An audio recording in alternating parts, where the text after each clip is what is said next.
Good morning, my friends. It's Indiana Holmes, and I'm here at Disneyland on this beautiful Sunday morning here in fall. I hope you're all having a lovely day today, wherever you might be in the world. We're gonna walk and talk a little bit this morning.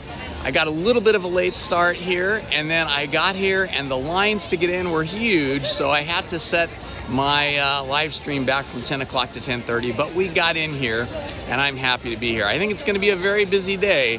There was a huge crowd at the turnstiles, but it's all good. That just means more people having more fun today.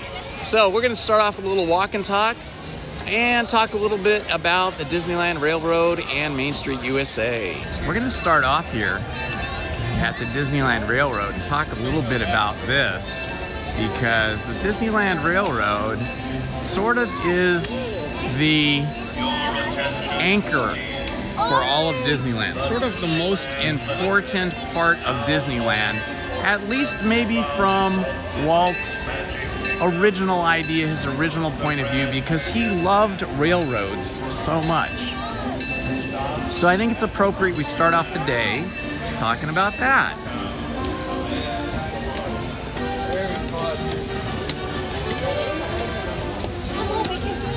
Now, Walt Disney always loved railroads from what we have learned, but it wasn't until he built his first railroad, which was the one that he had in his Hombley Hills backyard, actually went all the way around his house, and that was the Carrollwood Railway. And if we look here, as we enter the Main Street Railroad Station, we see a replica of the Lily Bell. The Lily Bell was the first engine that he created, that he had used and had employed to drive his train on the Carrollwood Railway, which was a railway that he built, very small scale, 1/8 size scale, by the way, meaning it's 1/8 the size of an actual railroad locomotive and cars. And he had this on a small track just like this. This is the actual size and everything. This is just a replica, because the original Lily Bell is actually at the Carrollwood Museum in sort of in Griffith Park, not quite in Griffith Park, but across from the Hollywood Bowl. And the Carrollwood Foundation maintains it. It's actually in a red barn that is also a smaller scale. It's always nice to see. That he used to have in his backyard. This was up in Hombley Hills. Hombley Hills is like the most exclusive area within the Beverly Hills area. It's like kind of at the top of Beverly Hills, of the original Beverly Hills that was built starting in the 1920s and 30s. Hello, Jam and James. Hello, Disney Forever. Hello, Ash Gordon. Good to see you guys. We're just talking a little bit about Walt Disney's love of railroads, and his first one, which is represented here by a replica of the Lily Bell with its tender here. And this was the first one that he built. And this was built to run on a little track like this, 1/8 size scale, for his, or maybe it was 3/5, I forget now, for his scale, for his home. Hold on a second here, my other phone's going off. I need to stop that. It's actually listening to me and playing my live stream on my other phone. Sorry about that, guys. That was crazy. Yeah, I think that's correct. The Carrollwood was 1/8 size scale, and it was a miniature railroad.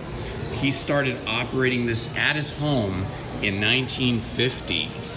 And this was really the inspiration for the railroad that we have here at Disneyland. So he had rail cars that ran behind this, you know, that trailed behind it, and you could sit on them, and he would sit right here, and he would drive this train, and then passengers could sit behind him on other cars, because this is a real working locomotive, a real working steam locomotive, because he loved steam. That was the era that he grew up with, steam locomotive. It wasn't yet diesel, it wasn't yet oil, but it was steam. And so he wanted a kind of original railroad engine and cars inspired by the ones he grew up with. And this is what it came to be. There are a couple other replicas of this. I think altogether there might be somewhere between 3 and 5, but the original one is the Carrollwood Pacific Railroad. I'm a little tongue-tied this morning. And that currently resides and has for some time at Walt's Barn in, they say it's Griffith Park, and I guess it technically is, but it's now a parking lot right across from the Hollywood Bowl. And so it's easy to access. You guys can go see it, and they have a lot more things there in that museum. But there's a good view of it right there. 1/8 size scale. Now, when we look at the Disneyland Railroad and its cars, the ones that they built here, that is not 1/8 size scale, obviously, because we can sit in the cars instead of sitting on them. And, well, you can see the crowd out there. We're gonna wait here for the railroad to roll up. The size of the cars here needed to be able to carry lots of passengers, and the engines needed to be able to pull all those cars with all those passengers. So we're talking about tens of thousands of pounds of weight. And so this railroad was built to a 5/8 scale, as opposed to the Carrollwood and Lilybell, which were 1/8 size. So 5/8 is obviously 3/8 smaller than a full-size locomotive. Full-size locomotive and full-size trains, you know, they're huge. And I highly recommend, if any of you live in Southern California, that you take a trip over to Griffith Park, where we have a outdoor museum of all kinds of trains. And in fact, Walt's Red Barn, where he built and maintained the Lilybell and the Carrollwood Railroad, which used to be, again, in his backyard, that barn for a time was in the Griffith Park Railroad Museum. I'm trying to think of what the name of that museum is now. I haven't been there in a long time. But anyway, there is a museum there. And it was brought there and then restored there by volunteers, and then again moved to its current location. But you can see full-scale steam engines and other types of engines and rail cars at the museum in Griffith Park, which is all outdoors. It's really fabulous, and there's tons and tons of rolling stock there. It doesn't roll anymore, it doesn't move anymore. I mean, they might move them around a little bit here and there when they need to do maintenance, because they do have a covered area where they maintain paint and, you know, scrape rust off and stuff, but mostly they're outside, and there is a covered area where you'll find some. Hello, Christian Sanchez. Hello, Jam and James. Hello, Disney Forever. Ash Gordon, good to see you too. Ah, here it comes.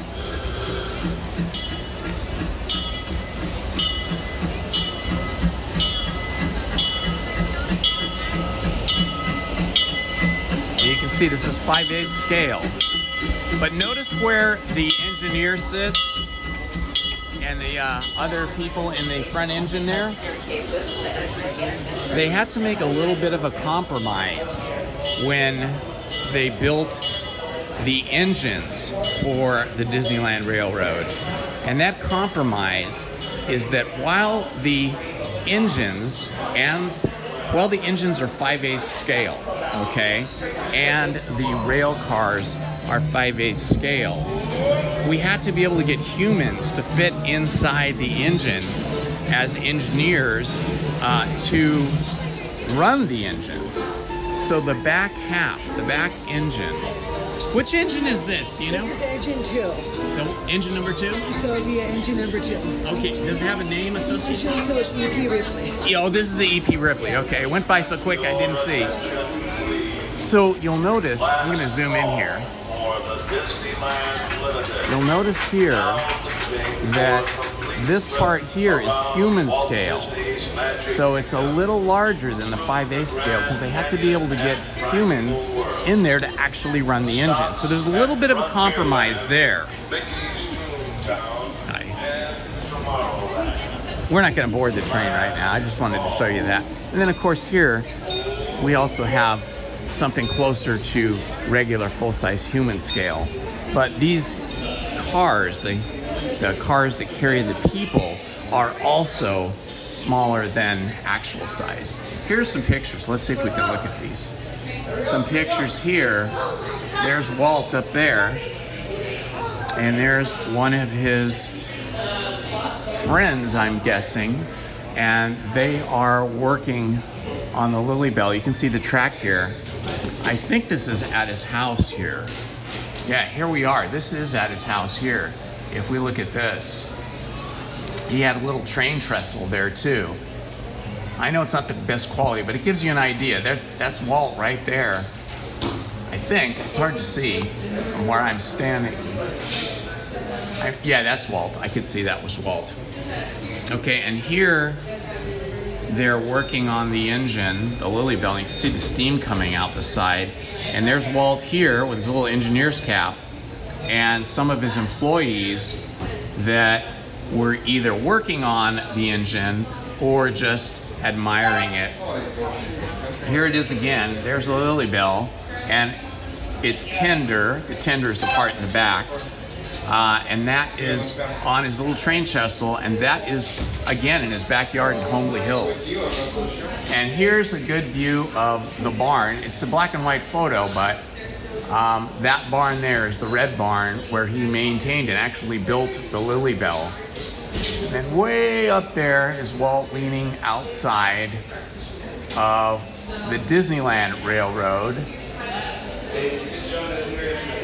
engine. So a little bit of information there. Hi, how are you doing? Excuse me. All right, so that was just a little bit of info on the Disneyland Railroad and its inspiration, which was inspired from real locomotives. But then after Walt had built and had been using the Lily Bell at his home, that became sort of the inspiration for the 5/8 size engines and cars that we have here at Disneyland. A lifelong love of steam engines. I think, you know, what informs Walt the most, or what informed Walt the most at that time. Look, there's a Easter egg up there.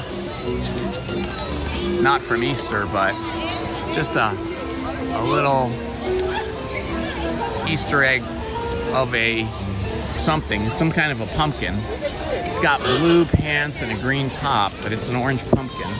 Oh, here comes one of the omnibuses coming out from backstage. So all of this that we're looking at, you know, is inspired from Walt's childhood growing up. And Walt Disney, or Disneyland I should say, Disneyland's Main Street USA is supposed to be representative of 1905 America, Americana, small towns in America. You know, and he grew up in his childhood in Marceline, Missouri. So a lot of this comes from his memories of that. So we talked about the Lily Bell being 1/8 scale, and then the Disneyland Railroad being 5/8 scale. But when we look here at Main Street, and I'm sure some of you already know this, but when we look at Main Street, for those that don't know it, we have 3 different scales going on here to give this a certain visual quality. The bottom floor of all of these buildings is human scale, so we could call that like 1-to-1 scale, because you see humans walking in and out of these doors here, like this archway, and it looks correct. It looks like the correct scale. But as we look up, the buildings that have a second story, those are 5/8 scale. The same as the Disneyland Railroad, the same as the steam engines for the railroad. But the buildings that have a 3rd story, like this one over here, that 3rd story is half scale. So that's half scale, 1/2. The second floor is 5/8, and the ground floor is full scale human scale. And that's true for all the buildings here on Main Street. So that is a trick of perspective to give you the feeling, the illusion that these buildings are taller than they actually are. You can imagine if you took the bottom story here, which we'll just use my fingers here, if you took the bottom story, which is human scale, and then you stack that on top, look, now the second story is already taller than the top of the windows on the 3rd story, and then this would be the 3rd story up here. So the buildings would be significantly taller. Now, why is that a problem? Why didn't they just design it all in 1-to-1 human scale? Well, you can imagine if the buildings were ending way up here, that would really create a more tunnel vision sort of look to Main Street. Where here, with the 5/8 scale buildings, the Main Street USA here feels very open and wide, and it gives you a nice view of the castle down here. But on a 1-to-1 scale, these buildings would be so much taller than they are now, it would feel claustrophobic, and you would feel as if it would be less inviting, let's put it that way. And of course, it would dwarf all of these vehicles coming down as well, and they would feel like they were driving in sort of a tunnel without a roof. So the engineering of this comes from the artist's vision of Main Street and the railroad and the castle, and it all works together to provide a visual experience that feels inviting, feels realistic, and uses this perspective, this kind of forced perspective technique of art to create something that is not full human scale, but gives you a very pleasant impression as you walk in the park. Oh, the pumpkin search, okay. Oh yeah, that's right, I saw the cards, right. So yeah, that pumpkin up on top of the,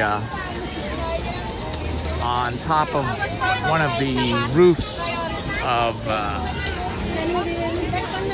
trying to watch where I'm walking here, there's so many people. You know, on top of City Hall there, that's one of those pumpkins that's sort of hidden from your view on initial looking up and looking around, but when you're looking for the pumpkins, then there it is. It is a busy day already. It is currently, well, I don't believe this. Oh yeah, there we go, 70 degrees. Yeah, it's currently 70 degrees. That makes more sense.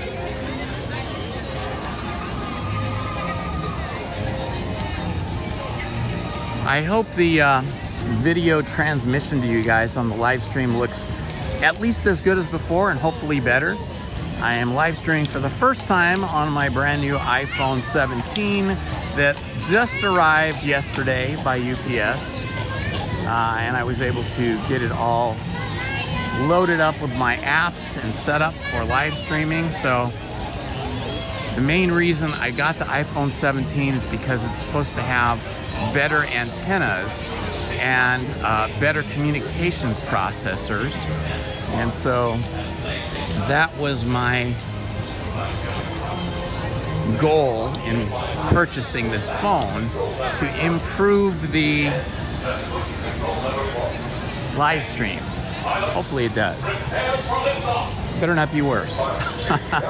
These phones are pricey, but I've always been a techie guy. I love tech. When I was a little kid, I was just very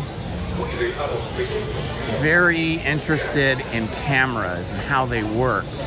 And I remember when I was about 10 years old, my dad got a gift of a Polaroid camera, the kind that has the bellows that extend out and takes the lens away from the body.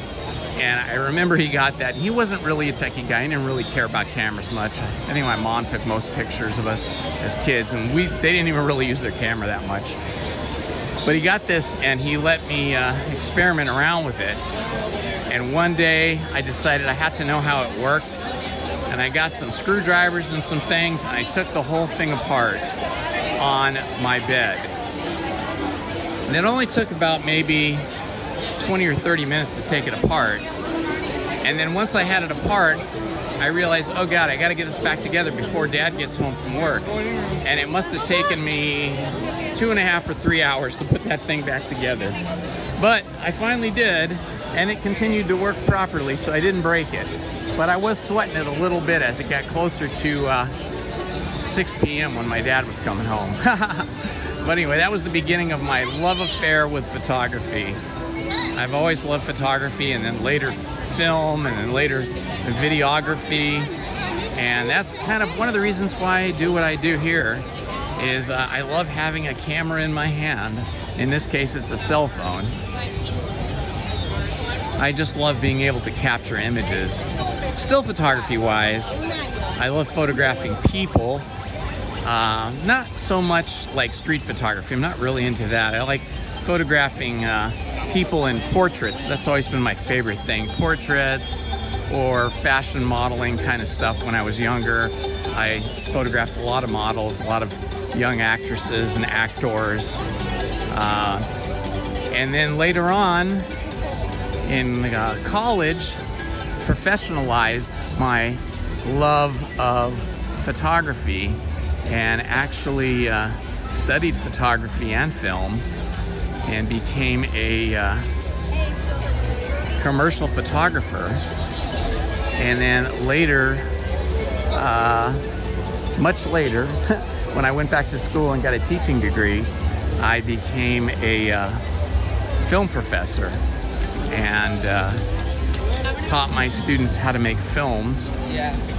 When the technology had changed, when I was learning how to make films, of course it was actual film, and we had to process the film and cut the film with scissors or razor blades, and then tape the film back together to make edits. But eventually video became good enough that we could switch from film to video technology, and so I built a film school at the college I was teaching at, and now many of my students work in the film business in Hollywood or in other cities or states, doing a variety of things: cinematography, screenwriting, editing, effects, all those things.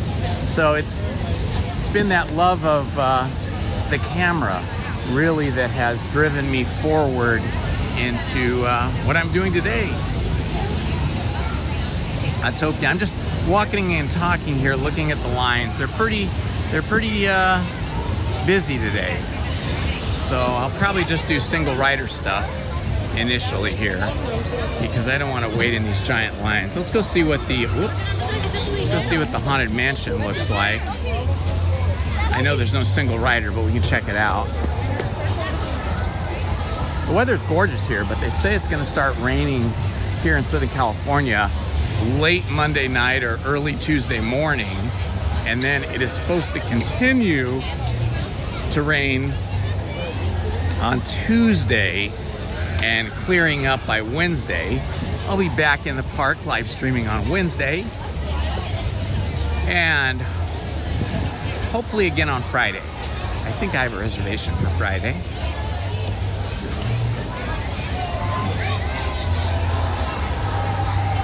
Christian, I have not ridden the Haunted Mansion yet. I'm gonna walk over there now and take a look at that line. It could be gigantic. This is a super busy Sunday morning. I really wanted to be here about 9 o'clock, but as many of you know that follow me, I'm really not a morning person.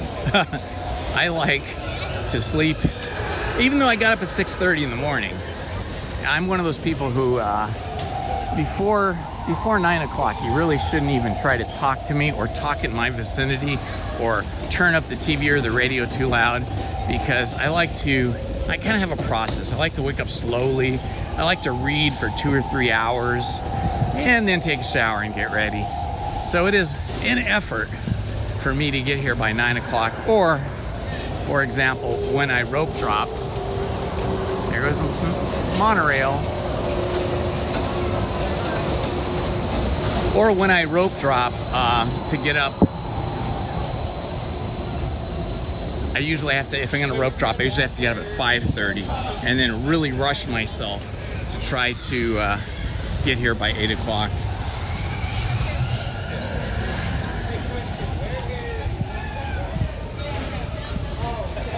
All right, we are walking over to Haunted Mansion.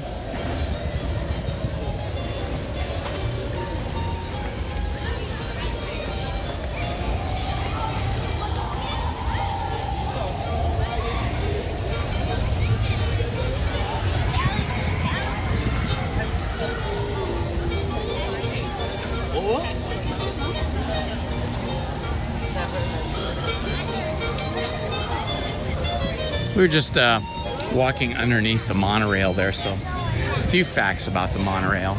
The monorail at Disneyland was, of course, the first monorail that Disneyland built. I'm not even sure if there was any monorails prior to that, at least not commercial service like this, but it runs on a 2.5-mile loop. And of course, you must know the stations by now: Tomorrowland, Downtown Disney, goes through the Grand Californian,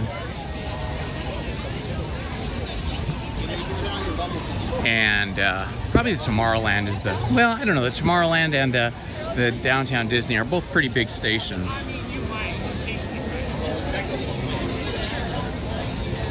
And when everything is working, it runs from rope drop 8 a.m. to 11 p.m.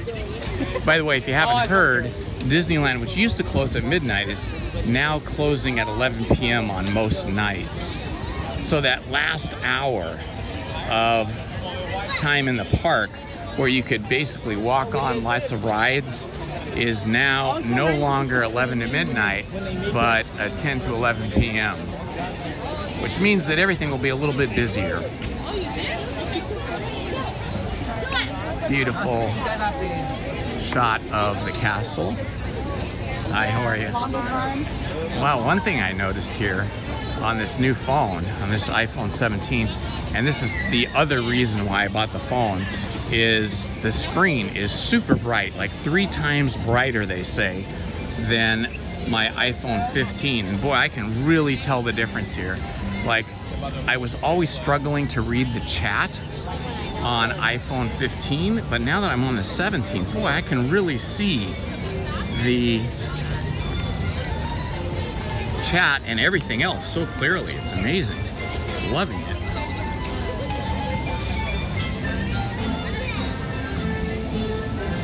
All right, I think we'll mosey on through Frontierland, get ourselves toward the Haunted Mansion here. See if there's any ducks out today. No. I think the ducks don't like the stagnant water. When the water's like this, very glassy, like a mirror, that's sort of stagnant water. It's not rushing water. I think the ducks like the rushing water better. And rushing water is always fresher. And I should say it's fresher in nature. Here at Disneyland, I'm not sure how you would measure freshness or cleanliness. I love hearing that old Western style music. That's so great.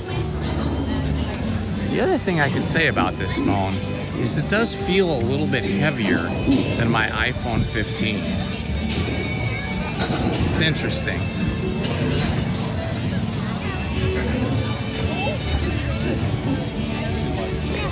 I do like the way it looks though. I've got my sunglasses on right now and I can still read the chat. It's amazing.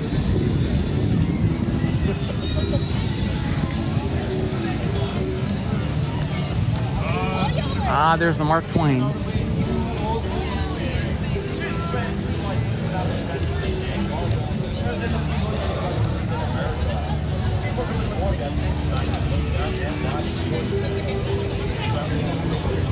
Most of the things in Disneyland that were like vehicles were actually built on the back lot of the Disneyland studios in Burbank. They repurposed some storage buildings, and that's where they constructed different things for Disneyland and then brought them here. The keel, that is the bottom of the Mark Twain, which is the steel part. That was actually made in Wilmington, which is like between Long Beach and Los Angeles. And they had shipyards there. But all of the wooden structure was actually built here on site.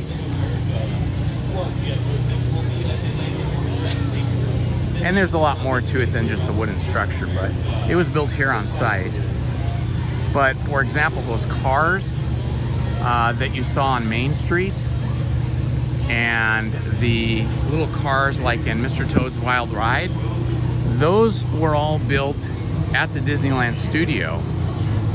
Interesting thing about anything that was built by Disney's people, his employees, was that, you know, they would start out, he would tell them his idea, he would tell them what he was looking for, the time period, the visual appeal of it, all that kind of stuff.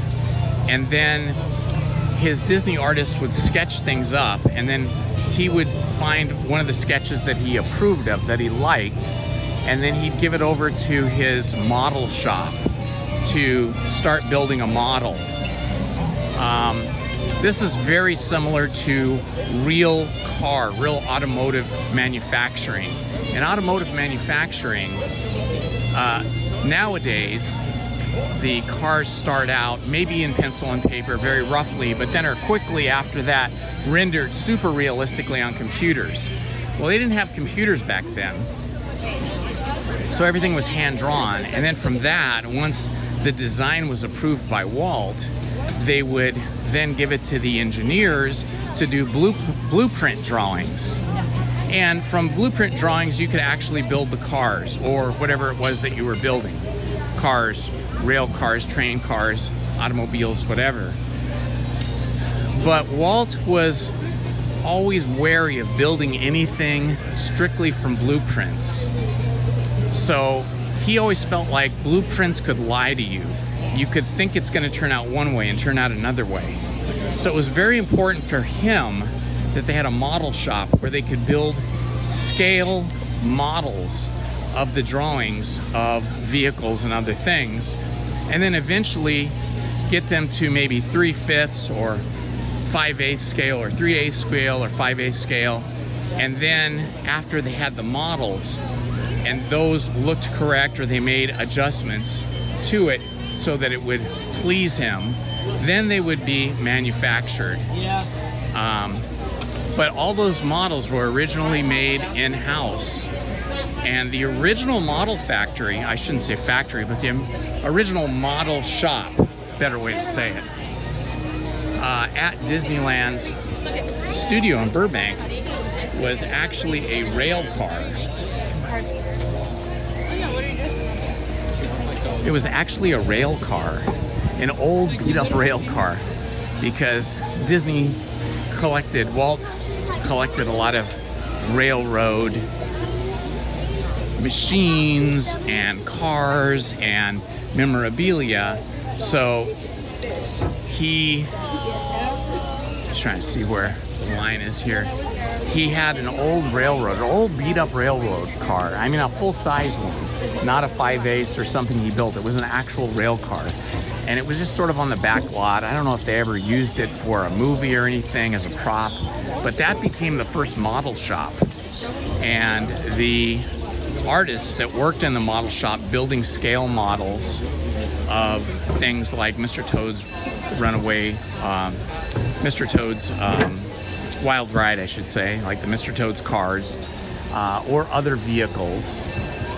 They built them, first drawing them out and then scaling them up and building them in the model shop.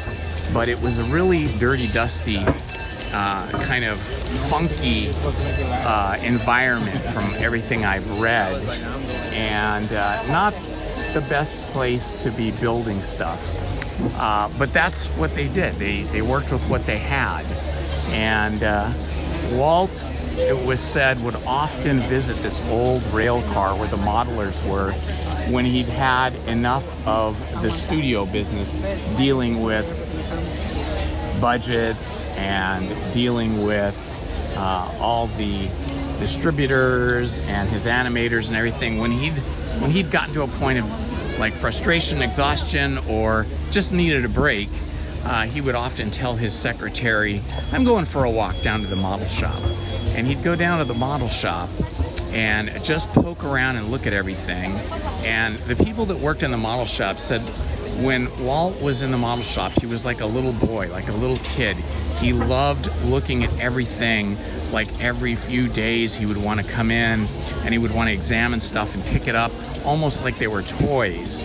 But they quickly learned that when they had things in process, they needed to make sure everything was screwed down or glued down so that Walt wouldn't pick it up, because at one time he picked up this big leaded glass window that was to be used in the park, and it was all laid out on a table, but it had not been soldered together, and the windows hadn't been glazed in, and he picked it up, or tried to, and the whole thing fell apart in dozens and dozens of pieces, therefore causing the modeler to have to reassemble the whole thing, and I think all the glass broke into pieces too.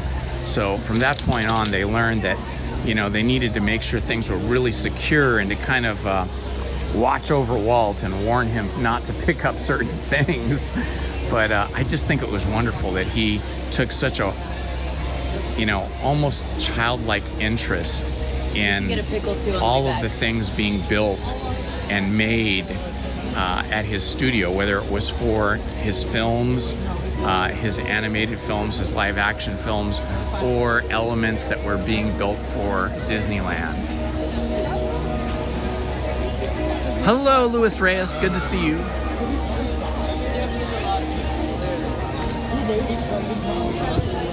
And I think this is one of the key things. Oh boy, they've got the glass house queue open. That means this is going to be a long wait. But that's okay. We can wait here. It's at least the line's moving pretty quickly. I didn't catch and see how long this wait was. Let me look at my other phone here real quick and see what the wait time is here for Haunted Mansion now that I've stepped into it.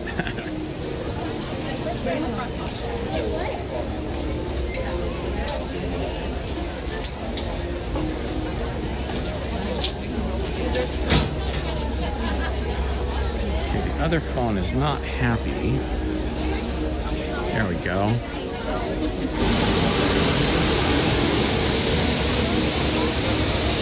You hear the steam behind me from one of the Disney locomotives. Wait times.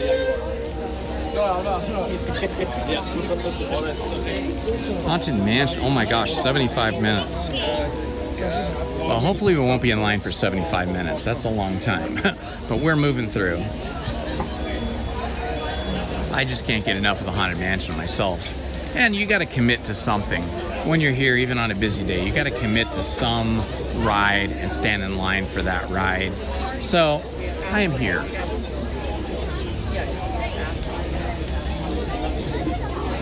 But yeah, it's that childlike imagination that Walt had, in my opinion, okay? I obviously never knew Walt, but I've read a lot about him, and watched a lot of documentaries about him. And from what I can tell, the thing that he possessed most was an incredible imagination that took in everything that he experienced in life and then helped him imagine another world. Not the world he grew up in, which was difficult, was hard, and was a world of hard work for him as a child, because his dad wasn't really great with money, and he had a lot of kids, so all the kids, as soon as they were old enough, had to work. And Walt worked doing a paper route for about 6 years, getting up at 3:30 in the morning before school and delivering newspapers and then heading off to school. So he knew how tough life could be because he lived it. It wasn't like he had some kind of a charmed life like many do, and then was just able to use his charmed life and money to, you know, build a dream. He started from nothing, really.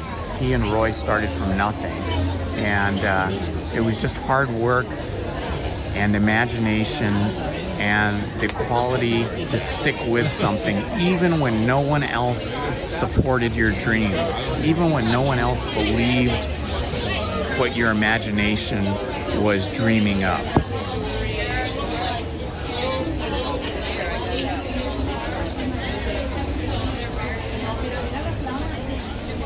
Oh, wow. Oh, really? Hey, Brian Disney fan. Thank you for that information. I'm going to check that out. Because when I was here just the other day, what was it? Let's see, today's Sunday, so Friday. On Friday, they still had the signs up that said you couldn't hold anything in your hands.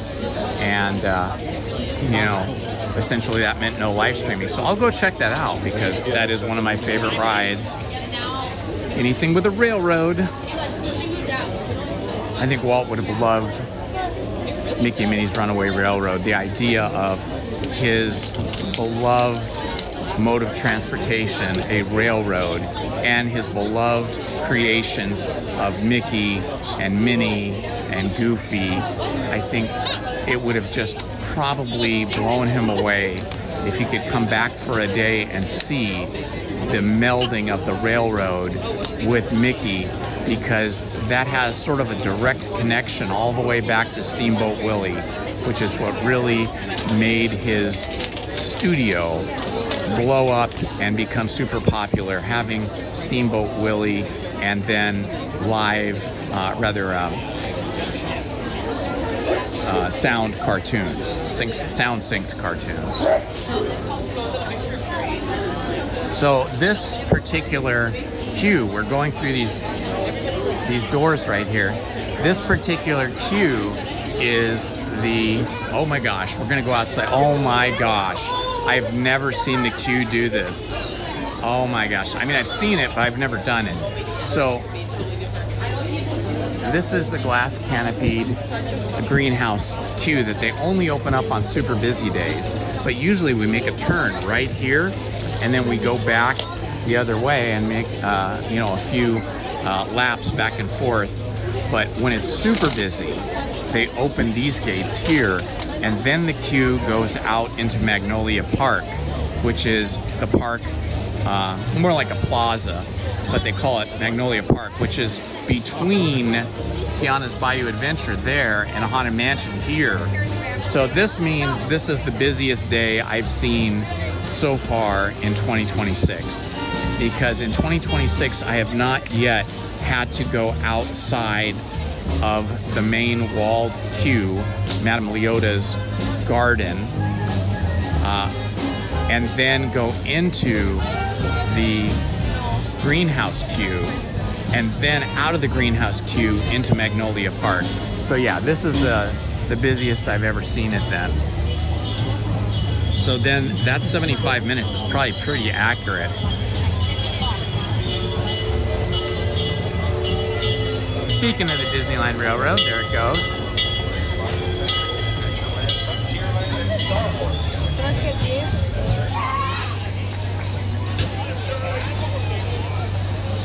Okay guys, if you don't have any objections, I think I'm gonna bail on this line and go somewhere else. This is just too long. I'm out. That was gonna be too long. Wow, and the line's even longer now. It's just getting longer and longer. Kind of wish I had one of those award-winning wieners from California Adventures Hollywood Boulevard. Oh my gosh, so many strollers.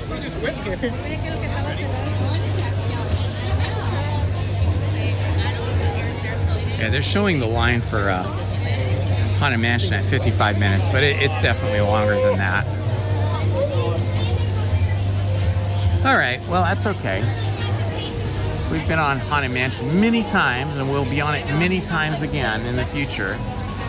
But I think 55 minutes is a long time to burn just standing in line. So we're gonna walk and talk. Wow, the crowds are amazing. I'm guessing that the majority of the crowds the last couple of weeks and today are locals, like Southern California locals that have the annual passes, especially the SoCal and some of the less expensive Magic Keys, because it was not this crowded in the summer. I mean, I was coming 2-3 times a week during the summer, and I would say only maybe Saturdays and Friday nights were as busy as this. But the rest of the days were not too bad. Again, this is a Sunday though, so everybody has the day off, or most everybody. So this is a logical day. I don't know if you guys saw the live stream on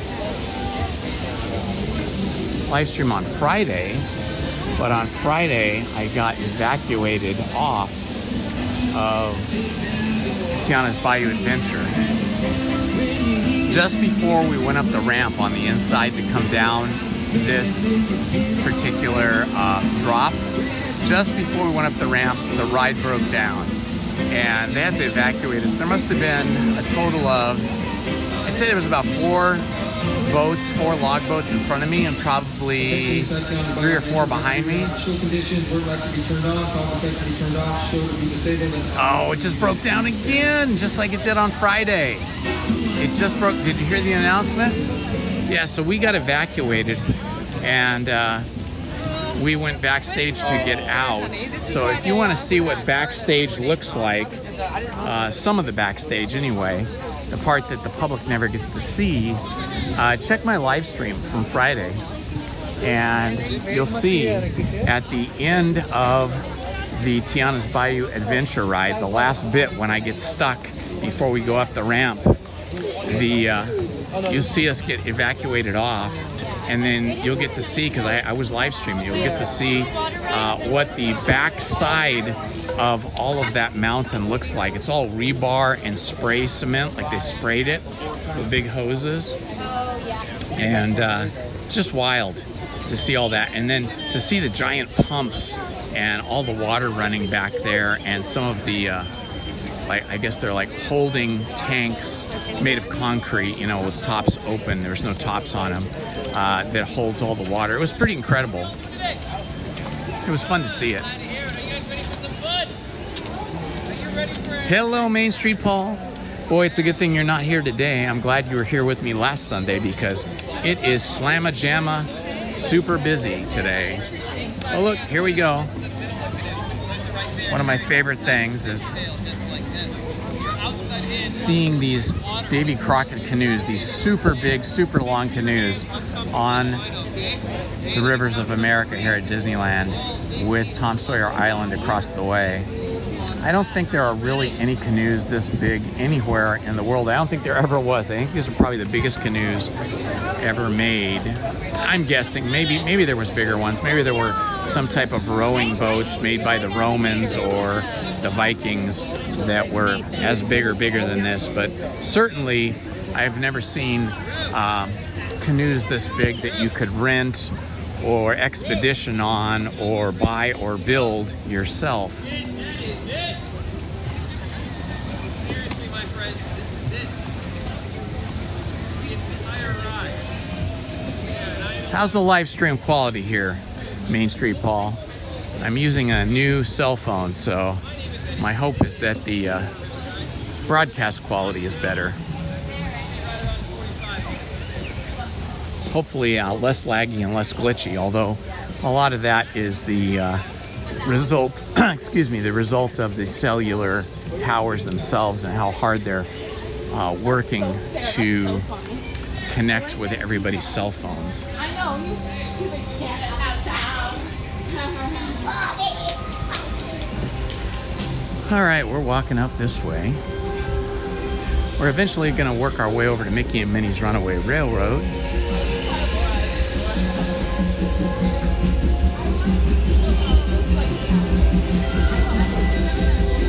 And I just heard the steam engine and the train go by overhead on the bridge. You hear that all through the park. The train makes a big circle around the park and has to cross some bridges here on this property where Galaxy's Edge is, because this whole area back here was either backstage or was part of the Bear Country area a long time ago.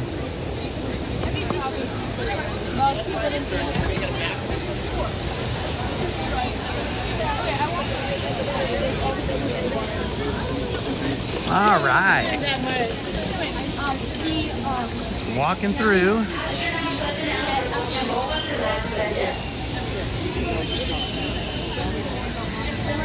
Let's see what the wait time is here at Rise the Resistance. It is 80 minutes. Whew, 80 minutes.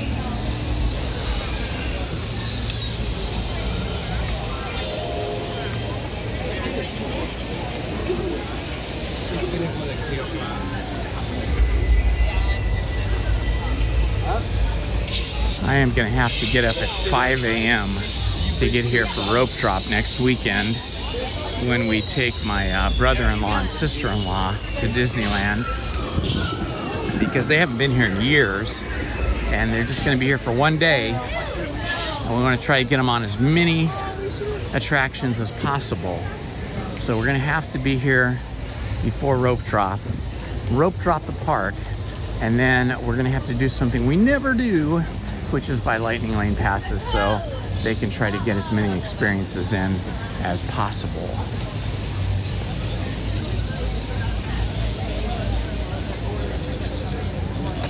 Yes. Christian, have you ridden the Radiator Racers here at Disneyland? I wonder if the Florida Cars attraction will have the exact same ride or something based on that ride, or if it'll be completely different. That's what I'm gonna book next. Because Cars Land itself is based on the animated film Cars, and Radiator Racers is inspired from that film. But you never know what Disney's going to do, if they're going to keep it within their film franchise story, or if they're going to do something new and different from what they have at Disneyland. She had the lid and everything.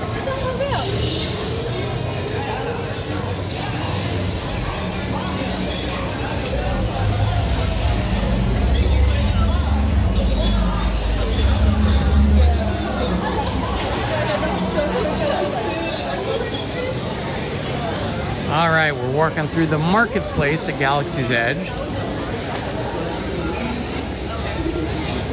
It reminds me ever so slightly because of these things up here and how it's open sky but at the same time shady. It reminds me in the smallest way of the Grand Bazaar in Istanbul, Turkey. Of course, that is much bigger, probably 100 times bigger, I'm guessing, maybe hundreds of times bigger, with narrower passageways and so many more things to look at and to shop for or purchase. I wonder if they took any inspiration for this marketplace from that marketplace over in Istanbul, Turkey. I mean, obviously this is being inspired from the Star Wars movies, but then we have to think, well, where did the Star Wars movies get their idea for the marketplace from?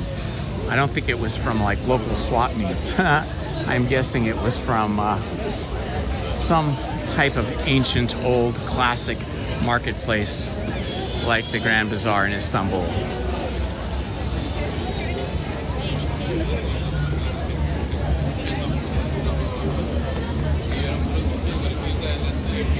All right, let's try to go for something that will be easier to get on. So we're gonna do single rider here at Smuggler's Run, just so we can get some ride going here today.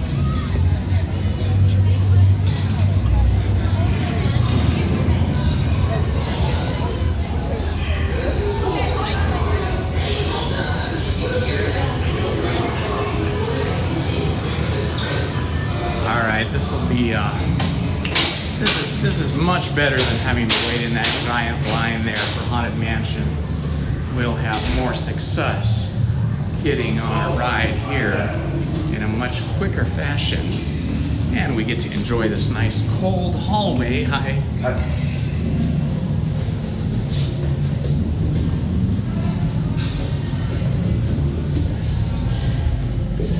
Ah, it's so nice and cold in here. I love it. Smuggler's Run. Flying the Millennium Falcon and picking up some Caribbean.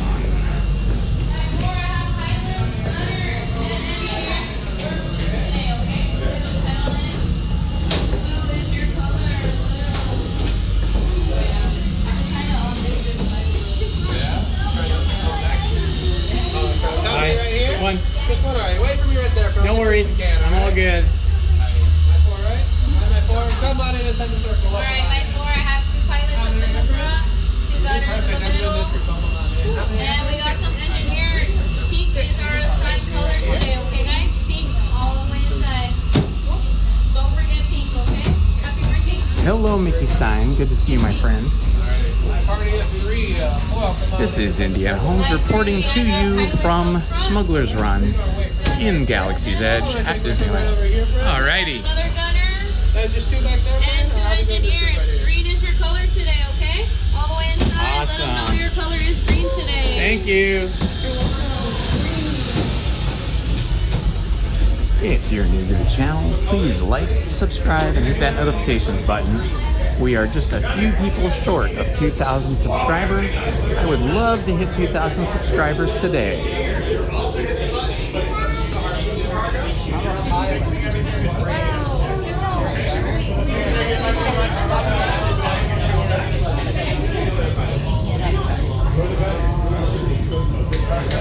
Fairy Godmother, that's pretty cool.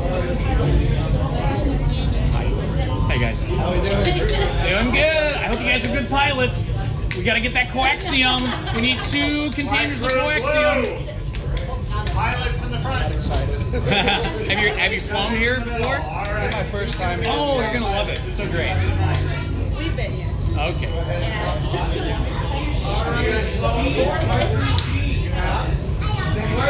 You also have? Okay, so you go to the piano. Light crew Pete. Anyone paying for your Light crew Pete. Well, then you're in real trouble. Gunners, you guys gonna be hitting those buttons, blowing everything up. You guys open doors. Droids will take care of the engineering. Be nice to meet you. All right, green over here. Not from green. Green, pilot first, side by we green?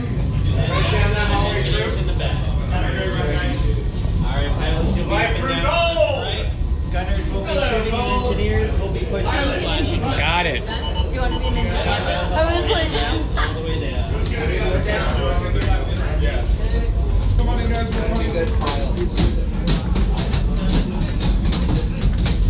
We are 3 people short of 2,000 subscribers.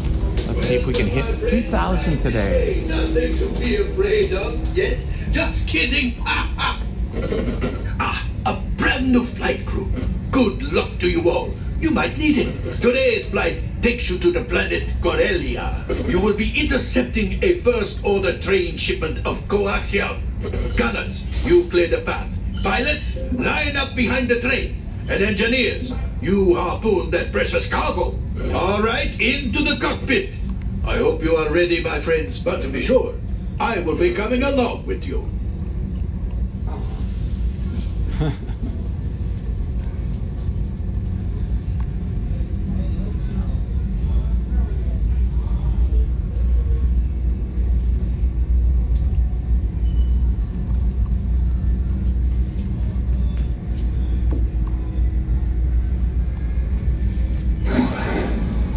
Here we go. All the way inside. For your safety, remain seated and supervise younglings. Hope you know what you're doing. Por favor, permanezcan sentados y cuide a los niños.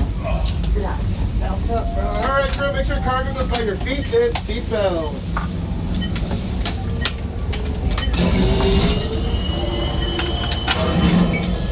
Go ahead, tug us to the yellow tab, starting with my pilots. My gunners, go ahead, tug us to the yellow tab. okay. Okay, we'll practice your synergy later. Now, Go ahead, tug us to the yellow tab first. All right, crew, nice going. Flight engineers, repair test. Hit your flashing buttons. You better be faster when we get into real trouble. Right, pilot? Push the flashing button to take off. Pilot on the left. Move your stick to fly right and left. I was just about to say that. Pilot on the right. Pull back on the stick to fly up. And push forward to fly down. Oh, watch it! Chewie makes flying this thing look easy, eh? Weapons are online. Left pilot, hit the boosters. Now let's go get that coaxium. Right pilot, make the jump to light speed. Pull the lever.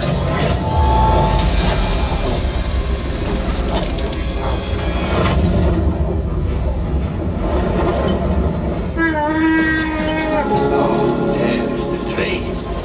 Come, Papa. Yes, yes, keep shooting. They've locked onto us. Take evasive action.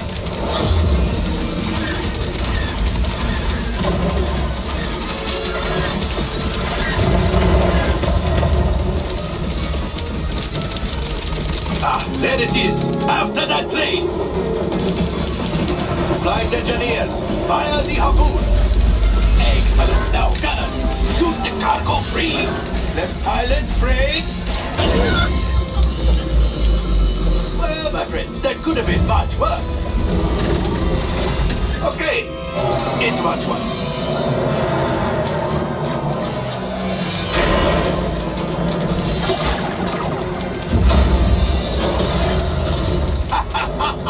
Yes, you got one. Excellent, my friends. Now power up the ship.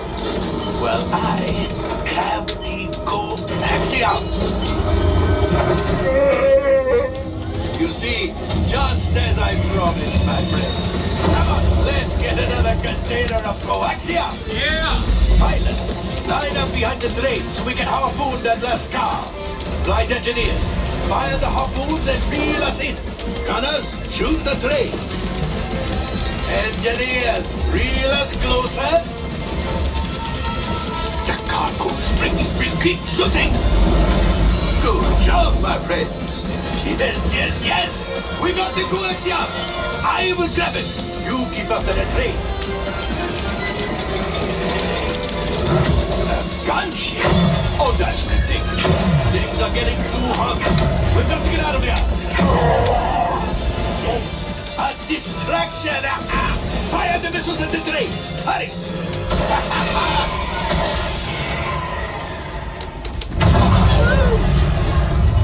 It's coming down! Left pilot, hit the boosters! Boost! Boost! Boost! Look! We did not die! Let's get out of here!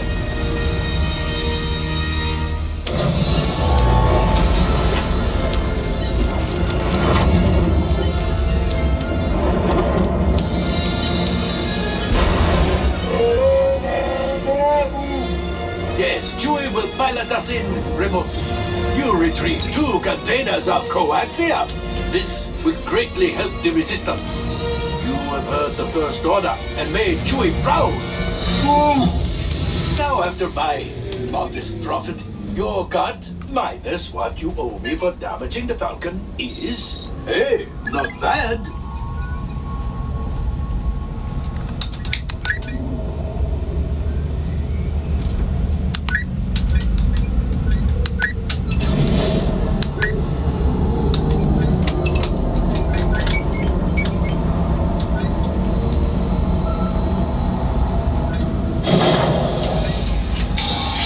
You to go, and don't worry, the payment is on the way. Trust me. All right, we got two tubes of coaxium. That was All fantastic. available techs, we have a Corellian freighter that needs immediate transport back to the maintenance bay. This thing's seen better days. Better fix all that before the Wookiee sees it.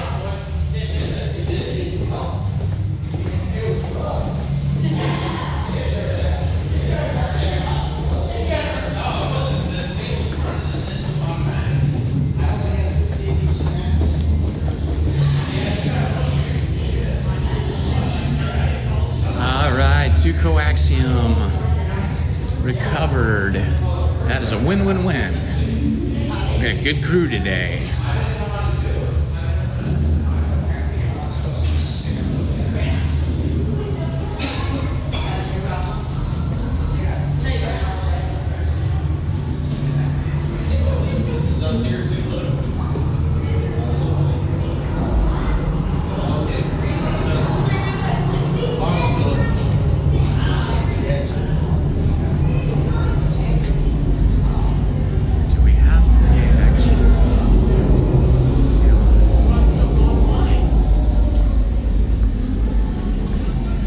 Yeah, I'm not sure if I understood your question correctly, but if you're talking about Smuggler's Run, which we just rode on, you don't pay extra. You don't pay extra for anything once you're in here in Disneyland, unless you want to skip the standby lines. Then you pay extra for lightning lanes.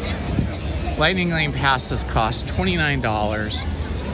Last time I looked, unless they've upped them, $29 for a multi-pass, and then there is sometimes 1 or 2 rides that are maybe the most popular where you have to pay a separate fee just for that lightning lane. Like I'm not sure which ones are doing that now, but it would be the more popular busy lines, rides, attractions like Rise of the Resistance. And here we are, Chewbacca standing underneath the Millennium Falcon, taking pictures with people. Gotta love Chewbacca. He's gotta be super hot in that suit too. Yeah, so we never buy lightning lane passes. Sometimes if you're on a ride like I was on Friday where the Countess Bayou Adventure had broken down, then when they evacuate you off the ride, they give you a lightning lane pass for free. I used mine on Friday for Haunted Mansion, so I avoided that giant line. But when we take my brother-in-law and sister-in-law next week, we will buy lightning lane passes because it's so busy now, and they will not want to stand in line for an hour or longer for so many different rides. We're gonna rope drop, try to hit Rise of the Resistance first, if it's open. Sometimes Rise is not open as soon as the park opens, and then hit Haunted Mansion right after that.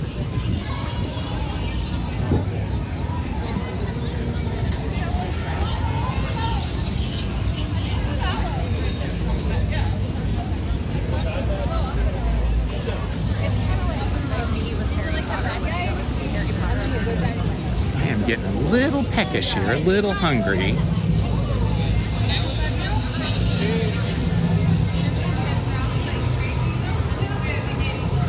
Starting to think about food. Lainey, it's not bad for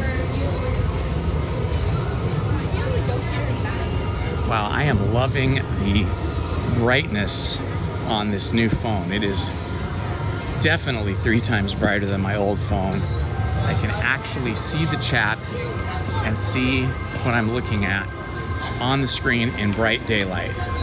Fantastic.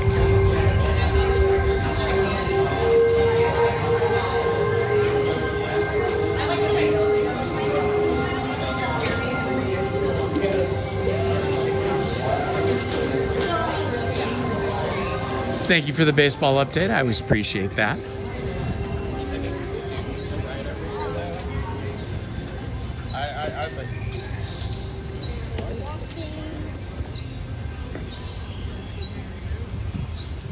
I think we should work our way over to Mickey and Minnie's Runaway Railroad now. Somebody in the chat, I forgot who said it. Somebody in the chat said they're now allowing us to record and live stream again on Mickey and Minnie's Runaway Railroad. I doubt it because they have physical signs up saying you can't, but I'm gonna go over there and check it out. Ask a cast member and see what they say.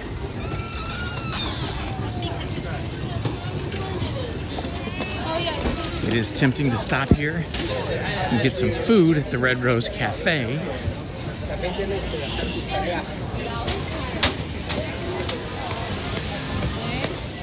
But it looks so busy. I feel like I don't want to stand in line for food.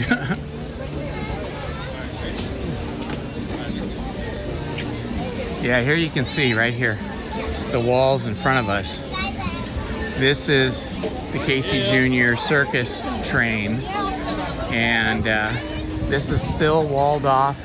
Scaffolding and scrims are still up.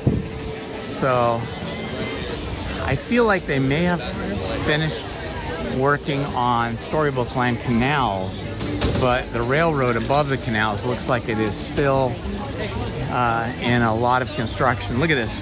The building here, the train station, is just covered in scaffolding and scrims.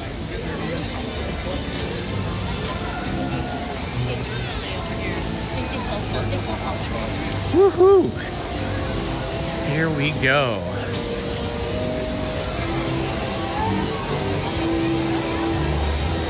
All right, my friends, I just checked my other phone and we have 1,998 subscribers. We're just 2 subscribers away from 2,000.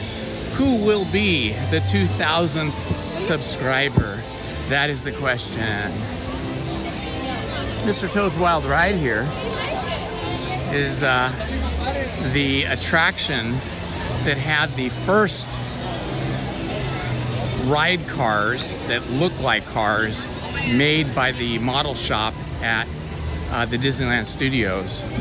So those were the first old school looking cars that were manufactured, first designed and modeled at the Disneyland Studios for the park.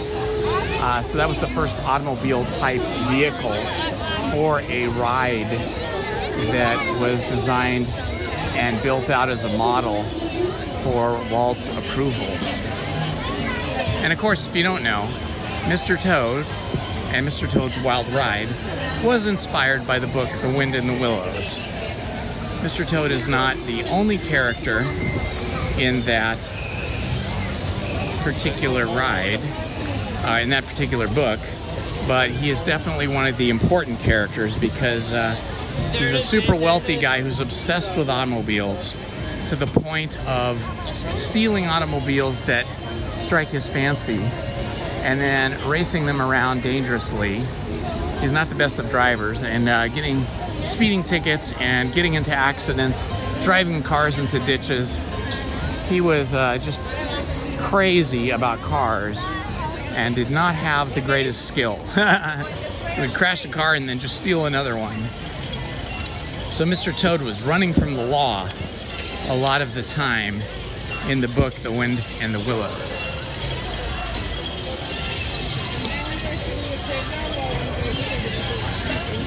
Hello, Jammin' James. Good to see you, my friend.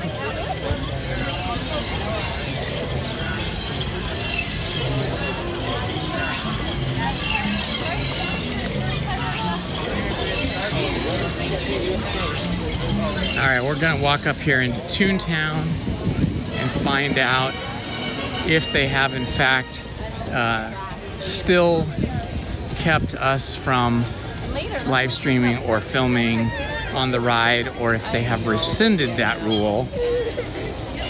I feel like I doubt that that rule has been rescinded, because they only just put those signs up a couple weeks ago. But I have heard from somebody in the chat here today that we're now allowed to live stream again. So we're gonna find out if it's true or not. And if it is true, then we'll definitely be getting on Mickey and Minnie's Runaway Railroad.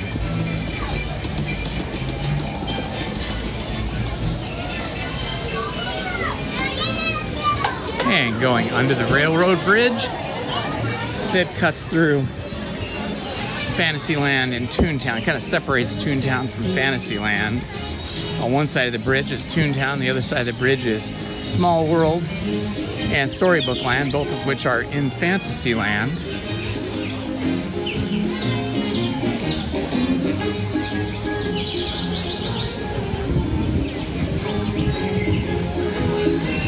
I don't see anybody outside. I wonder if that means it broke down. We'll walk up here and find out.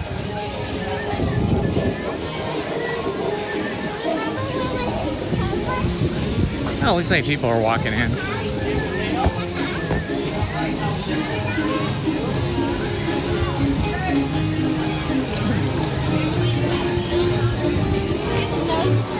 Hi. Hi there. Last couple of weeks I noticed you guys had new signage and you're telling people you can't have things in your hands, you can't record. That is that correct. Still the same? Yes, still the Okay. same. Okay, Yes. thank you so much. Now, that being said, I think there may be some certain exceptions for things which have, what's it called? Like the wrist straps and everything else like that. Actually, give me one. Let me double check. Sure, yeah. Okay. I got a cast member. I don't know if you heard that. I asked him about the recording and live streaming, and he's gonna ask. Something in their hands. They'll have to have it if they have a strap. Is As that long so? as the strap is around their wrist. Long strap is around the wrist? Yes. All right, so you can have something in your hands so long as the strap is actually around the wrist. They were in the theater room. Okay. So that's the deal. So if I have a strap on here, it should be fine. Should be fine. Okay, super. Thank you. Thank you. Appreciate that. Thank you, Tino. All right, so there you heard it. Let's see. I have a strap on my cell phone. So let me see if I can transfer that strap over here to this. I'm gonna put you guys down for a moment while I get that strap out.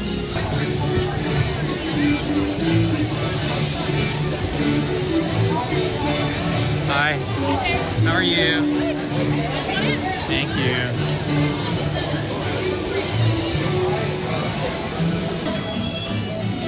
Okay, we have got the wrist strap on, and now we should be able to get all the way through the ride and live stream the ride. So that's cool that they made the rule a little bit more flexible, because when they first instituted this rule a couple of weeks ago, you could not have anything in your hands at all, and no recording and no live streaming. But now Tino told us, after he checked with someone else, that as long as we have a wrist strap, we're good. So happily, I have a wrist strap that I just repurposed. I took it off of my cell phone case and put it on here.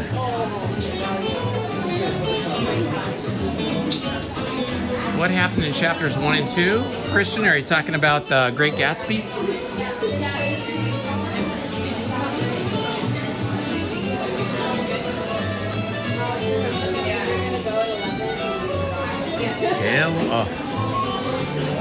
lot. Laggy. Yeah, it's always laggy in through here. Thank you for letting me know that. I appreciate that, Christian, because I'm using a new cell phone here, and I'm interested to find out if it improves the live stream connection, the cellular connection or not. Okay, so in The Great Gatsby, it's really worth reading those first 2 chapters. It's just a little under an hour, I think, or around an hour, because it really sets up like the characters. But basically what happens is that we have a fellow who moves to Long Island, and he's fresh out of college. I think it was Yale, and he's learning the business of bond trading. And so he's like a salesman and a bond trader, you know, like stocks but bonds.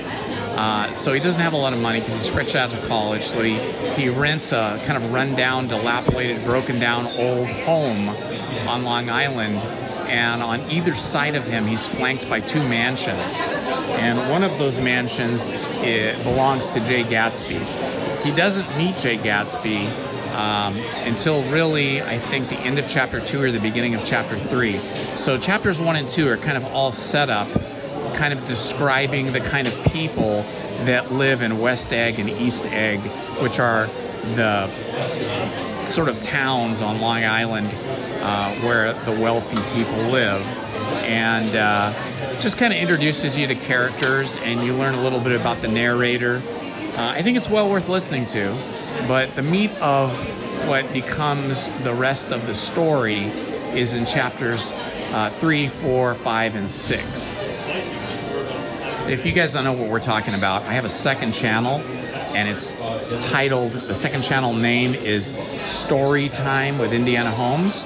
And on that channel, I read classic books like Treasure Island, The Many Adventures of Winnie the Pooh,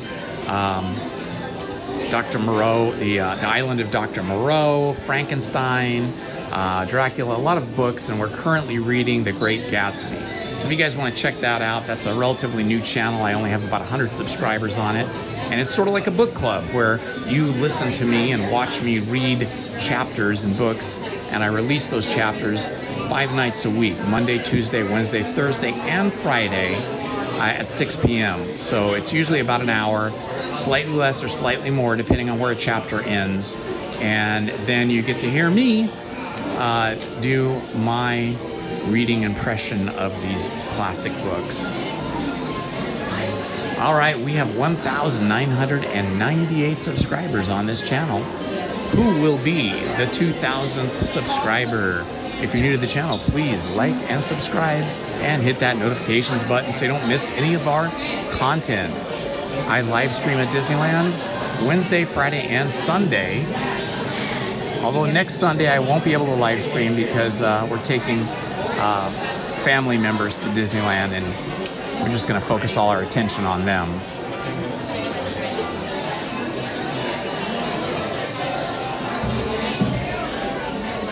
All right, we have not been going on this ride the last couple of weeks because they instituted a new rule where you couldn't have anything in your hand. But now it seems like they have adjusted that rule, where as long as you have your wrist strap on your phone or gimbal in my case, then they're going to allow us to live stream or record. So that's a good adjustment. I'm happy about that.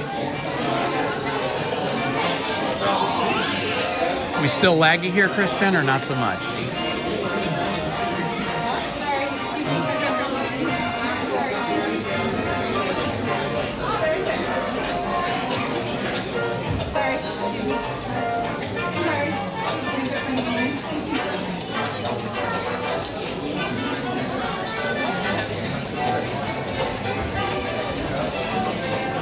I love all the posters they have in this queue.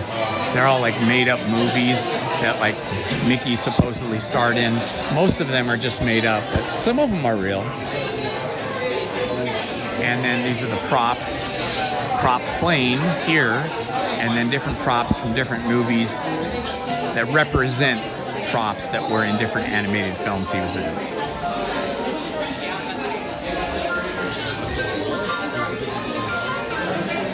It's kind of like when they came out with this ride, it was kind of like Walt Disney coming full circle with Mickey Mouse in his first talking cartoon,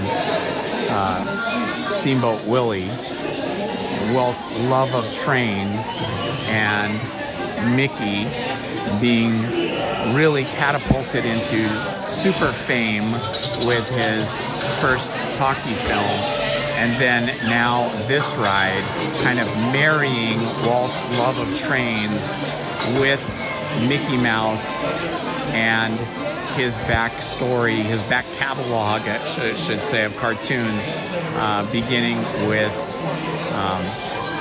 Steamboat Willie. So as we walk through the queue here, you see all of these props that if Mickey was a physical character in the real world that we're in, then these props would all have been in his films. But they're in fact just models of props. Here we are from Fantasia, the Wizard Mickey. Sorcerer's Throne here. So see, all of these things only occurred in his animated films, but they've brought them to life here into our human scale here in the queue, which makes the queue, the line here, a little bit more interesting for us.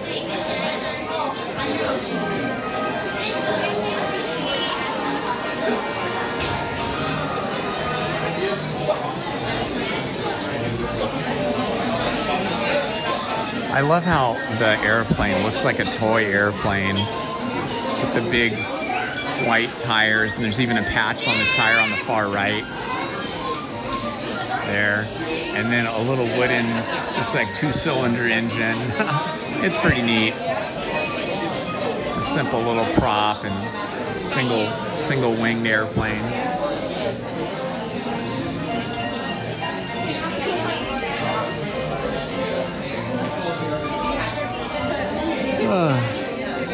How is everybody today? What are you guys up to? Where are you watching from? If you're new to the channel, tell us where you're watching from. You can tell us your city, your state, or the country that you're watching from and what you're up to today.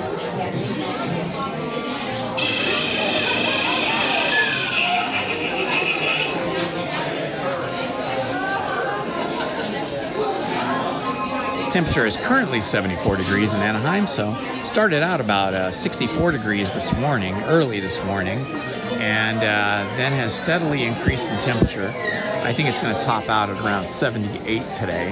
We'll see. Jam and James in San Francisco. Oh, I love San Francisco. San Francisco is so beautiful. I love walking along the edge of the San Francisco Bay. I'm not sure what neighborhood that is, but there's a lot of big 2-story apartment buildings and houses that have been there forever. That whole area there is so beautiful. A lot of people walking and running and bicycling. And just San Francisco in general is really cool.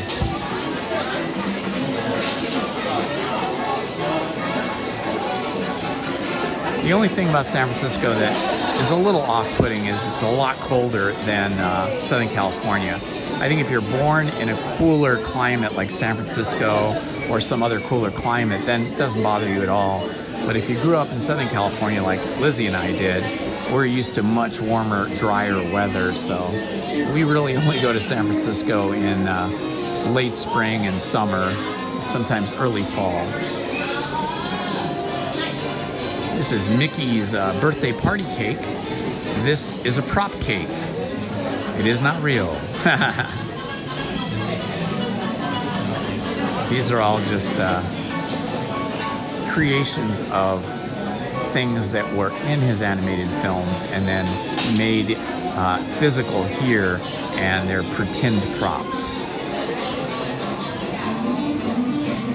Yeah, and you know, the weather can't compare to LA, but then the weather in LA doesn't compare to San Diego either. They have the best weather in the country. Every year, for as long as I can remember, San Diego has been voted the best weather in the country for the year-round weather.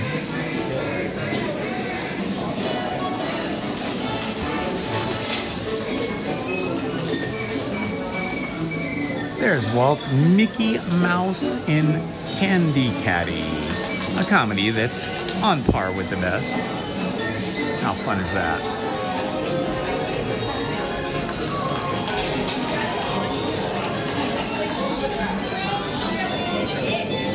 And of course, this is the big Jack and the Beanstalk prop here.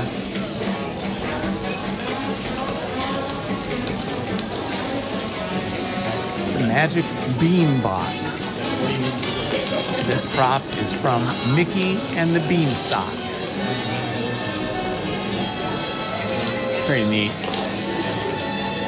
I think this would be a really fun job to have, to be either a prop designer and builder, either for a movie studio or for a theme park like this. Would just be so awesome.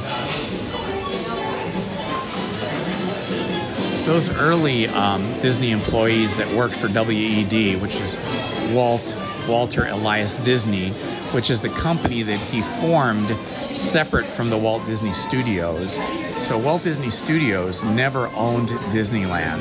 He created a separate corporation, even though he was still, you know, on the board of directors and still the driving force of everything at the movie studio for both animation and live action.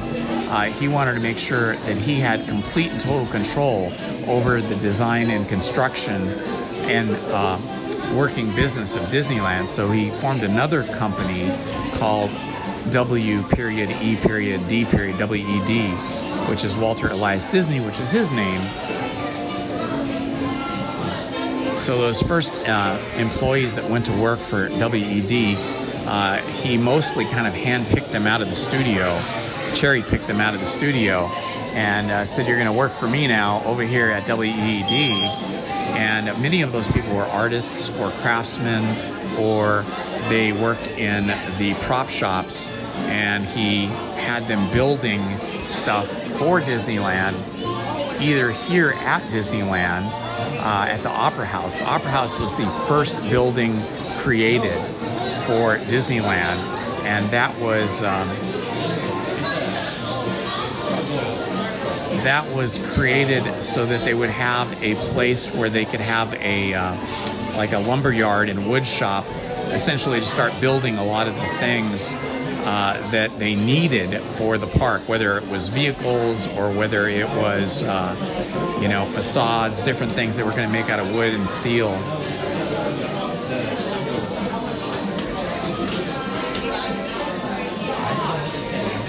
But he also had buildings at the studio where he employed people to build things for Disneyland, even though they were no longer employees, or maybe if they were new hires, were not employees of the Walt Disney Studios. They were employees of WED, so that they could build stuff for Disneyland. But they still had a couple of buildings on the Disneyland studio lot, including what I was talking about earlier. The first prop shop was an old rail car. It was an old wooden rail car that was kind of all beat up, that maybe they used it as a movie prop at one time, or maybe it was just something that Walt liked and collected. Later, the prop shop needed more room pretty quickly, like within that first several months of making things for Disneyland. And eventually Walt recognized that they were too cramped, because he used to like to visit that prop shop all the time. And so he gave them another building, which was a big kind of steel construction, you know, like metal fabricated building out of like sheet metal that was like 2 stories high. So then they had all the room they needed. But the problem was it was oppressively hot in there because it was all steel and there was no insulation. So Walt recognized that it was just horribly hot in there for them to work. So he couldn't really afford to air condition the whole thing, and maybe it wasn't even possible because it was just a giant 2-story building. I don't know what they had used it for before.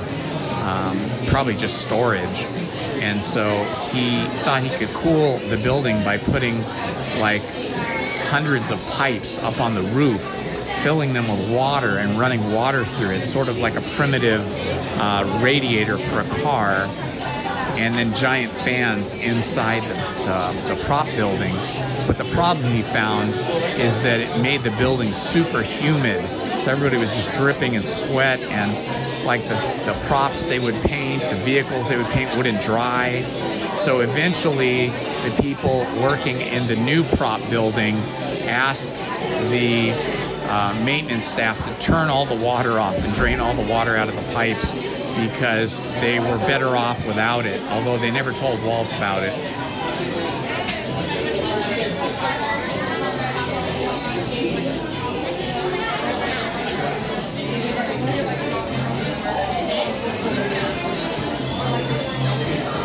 Yeah, that's right, Monarch Clones. They certainly did.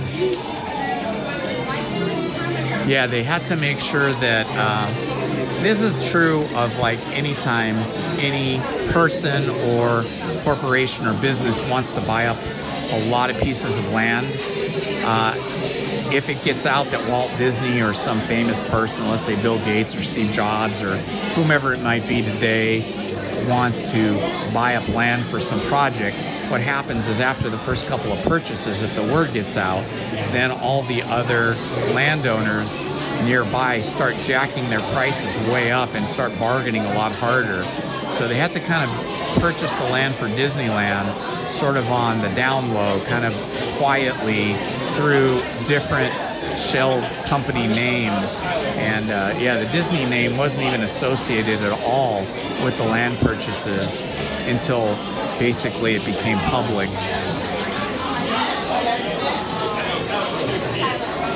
Hello, I got nothing from Sweden. Good to see you, my friend. Welcome.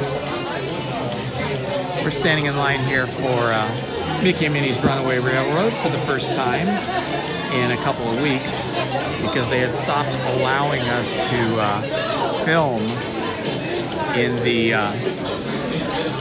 on the ride, but now they've altered that rule and they're saying as long as you have a hand strap on your camera or cell phone or gimbal, then they're gonna let us do it. Ooh, I just checked my other phone. We have 1,999 subscribers. Who will be the 2,000th subscriber? If you're new to the channel and you subscribe right now, you'll be the 2,000th person, and then you can type your name in the chat and let us know you're the 2,000th person to subscribe to our channel. How exciting. When I started this channel, I wasn't even live streaming.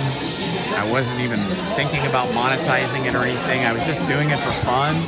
And because Lizzie and I would come to the park all the time because we've had Magic Keys for years, I just started doing ride-throughs, recording them, and history videos, and then just uploading them to YouTube.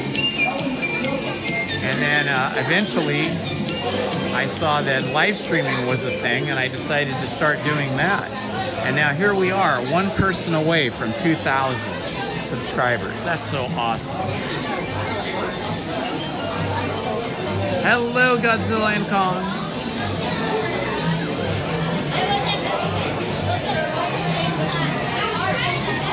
Yes, the Great Wolf Lodge is just down the street on Harbor Boulevard. Probably about a mile from the freeway and maybe about 2 miles from the Disneyland entrance, right on Harbor, the same street that Disneyland is on. And they have a giant water park built into their hotel there. A lot of people like to stay there, especially if they have kids, because you know, it's hard to wear kids out. You might get worn out as an adult here at the park, but when you get back to your hotel, you might want to rest, relax, eat, lay down on your bed. But the kids, they still probably have tons of energy. They get a second, third, fourth, fifth wind. And the Great Wolf Lodge is a great place to stay if you have kids, because then they have the water park when they get back to the hotel.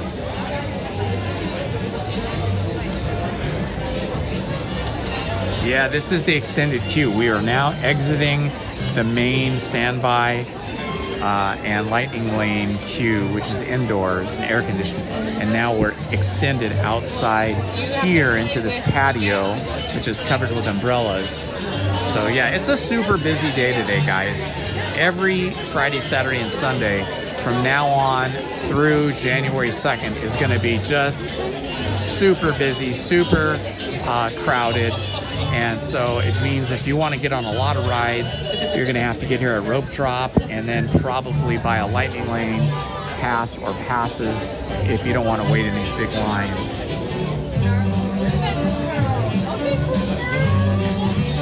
All right, EB just subscribed.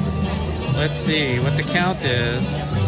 2003. Whoa, you guys are just really showing great spirit today. I want to thank you all who have subscribed. I don't know who the 2000th person was. I thought it might have been EB, but now I see we passed 2,000 subscribers and we're at 2003.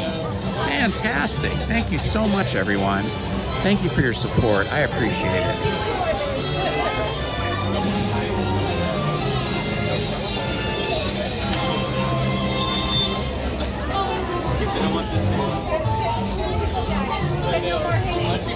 Oh yeah, okay, well this is the outdoor queue. I've only been out in this outdoor queue maybe 4 or 5 times since this ride opened.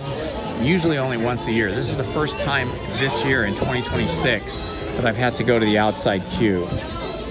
So that's how busy it is. Earlier, if you're just getting here on the live stream now, earlier I was in the Haunted Mansion queue and it said 55 minutes, but that queue was using both of its extended queues. It was using Madame Leota's Garden, the walled queue, the new queue, and then it was also using the glass-roofed garden area, which is like sort of like a glass house for gardening. That's the first extended queue. The greenhouse, I call it, the greenhouse queue. And it was so busy that they even opened the gates into Magnolia Park to extend the queue beyond the greenhouse queue. So once I went outside the greenhouse queue and realized that even though it was posted 55 minutes, it was probably gonna be more like 75 minutes. Once I was in the Magnolia Park queue, I just decided it was gonna be too long to stand out there in the sun. And so I bailed on that and decided to come up here. And I came up here because one of you in the chat, and I forgot who it was, one of you had mentioned that they're starting to allow us to record and take pictures in this ride again, where it had been banned the last 2 weeks. So I walked up here and asked the cast member, Tony, and he said, and he checked with another more senior cast member, and they said as long as we had a wrist strap on, we could live stream or record. So I did have a wrist strap on my other phone case, so I took that off and put it on this, and now we're gonna be able to do it.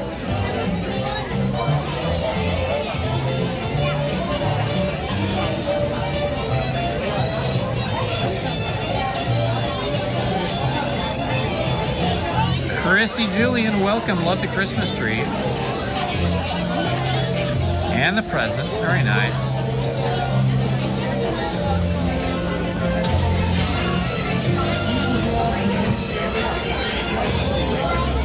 Aw, thank you. That is so kind of you, EB. Thank you. Well, you know what? I love coming to Disneyland. I mean, I would come here, and I did come here for years and years and years before I ever had a YouTube channel and before I ever did any recordings and edited them for ride-throughs or history, and before I started live streaming only really this year. And so I would come to Disneyland anyway, no matter what. If you look here, by the way, we're kind of backstage where this extended queue is. These are the office buildings. These are offices above the Mickey and Minnie's Runaway Railroad ride. So these are actually like Disney corporate offices, Disneyland corporate offices. You can see some air conditioning units back over here. Got a little laggy there for a minute. We have these big, tall steel and concrete buildings back here. So they do block the cellular signal a bit, so you have to bear with us on a little bit of lagginess until we get on the ride. Once we get on the ride, it doesn't really lag anymore.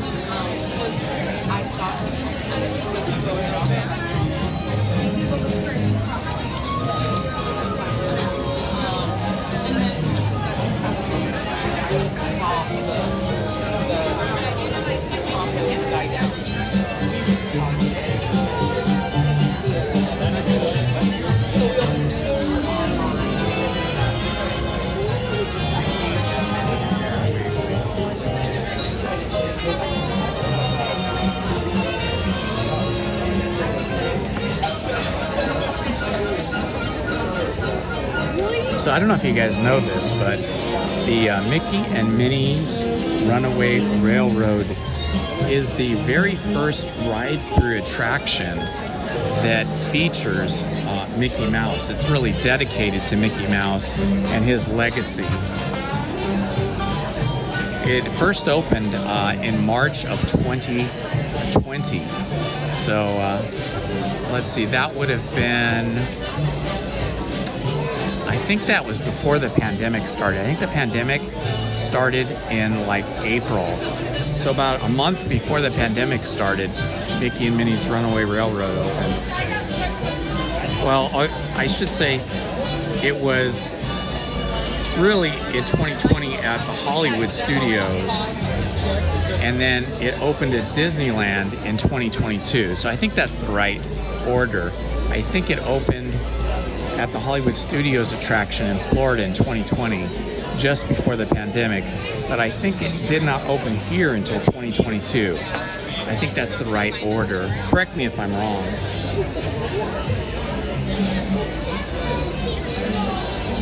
The really cool thing about this ride, as I'm sure those of you that have been on it before or seen me ride it or somebody else, is that it puts you inside a cartoon. That's what I loved about it.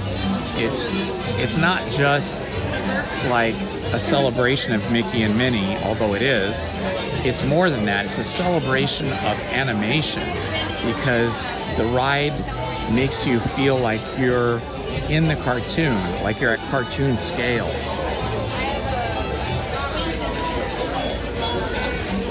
And this is one of the rides, probably the first ride that I remember that really used a lot of projection mapping. So projection mapping is that technology that you see when we're on Main Street or in front of the castle during the nighttime shows, you know, just before the fireworks. They project animated scenes on the buildings on Main Street and also on the castle. And also, they started doing it during Season of the Force in Galaxy's Edge. They did the Skywalker Story, which was a series of animated and still projections on the spires of Batuu in Galaxy's Edge. So that projection mapping was something they've been doing outdoors for a few years on the castles on Main Street here and in Florida and other Disney properties. But I think this was the first ride attraction where they made use of extensive use of projection mapping. And you see that in the scene when Mickey and Minnie go over the falls in the water, and then again on the walls. You see Mickey and Minnie, you know, kind of being launched across into like a flower bed.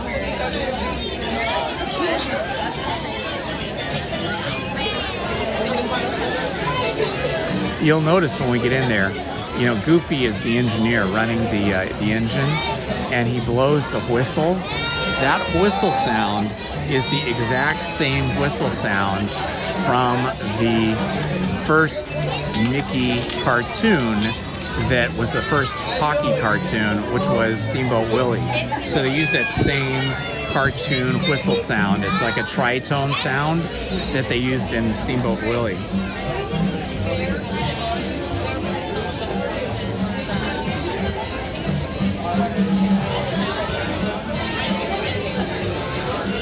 Really, it's just a whole celebration of animation. As we were walking through the hallway queue indoors, you know, I was pointing out some of those posters, and there's all these posters of movies that Mickey allegedly starred in, but of course a lot of them are just made up, celebrating Mickey as if he was in certain movies that are just imaginary. The other thing about this ride that's really cool is, of course, it's a trackless ride, which is both good and bad. Being a trackless ride means that it's not running on a railroad track or any other kind of track like a railroad does, or, you know, any of the other rides. Like even the storybook boats are running on a track. And the Mark Twain and the Columbia ships are also running on a track underwater. And most things are running on a track, like the Matterhorn. This ride does not use a track, so it's free to be programmed to move in different directions, and that's how we get the cars moving about and feeling like you're actually in a car as opposed to on a train track kind of a vehicle system. And it's how when you're in Minnie's dance hall and she's having the cars dance, that's how they're able to do that, because there's no track. So it's all computerized, trackless. That is an advantage to this ride, but it's also a disadvantage because it seems like rides that run on trackless systems, where it's all kind of computerized GPS technology, it seems like that causes it to break down more often. I don't know if that's the cause or it's just a result of it or a side effect, but it seems like this ride breaks down more often. Indiana Jones breaks down a lot too, but that one sort of is on a track, I think, most of the time, if not all the time. I think all the time, really. But it seems like these trackless rides, like there's another trackless ride, vehicle ride like this over in California Adventure, and that one is Mater's Tow Yard. And that one, let me see, I'm trying to think. Is that trackless? I think it's trackless. That one breaks down sometimes, but the one that breaks down more often is Luigi's Rockin' Roadsters. That one truly is a trackless ride, just like this one. And those cars dance too, just like Minnie's dance hall cars dance here. And that one breaks down pretty often too.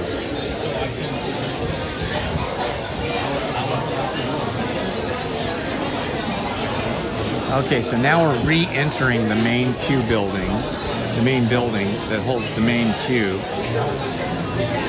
We were just in the extended queue, which is here.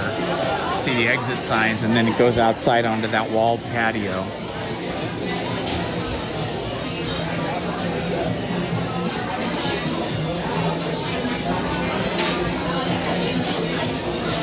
If you don't know, the style of animation used here at Mickey and Minnie's Runaway Railroad begins with the posters you see as you come in, but then it really takes hold when you're standing in the movie theater and you're watching the movie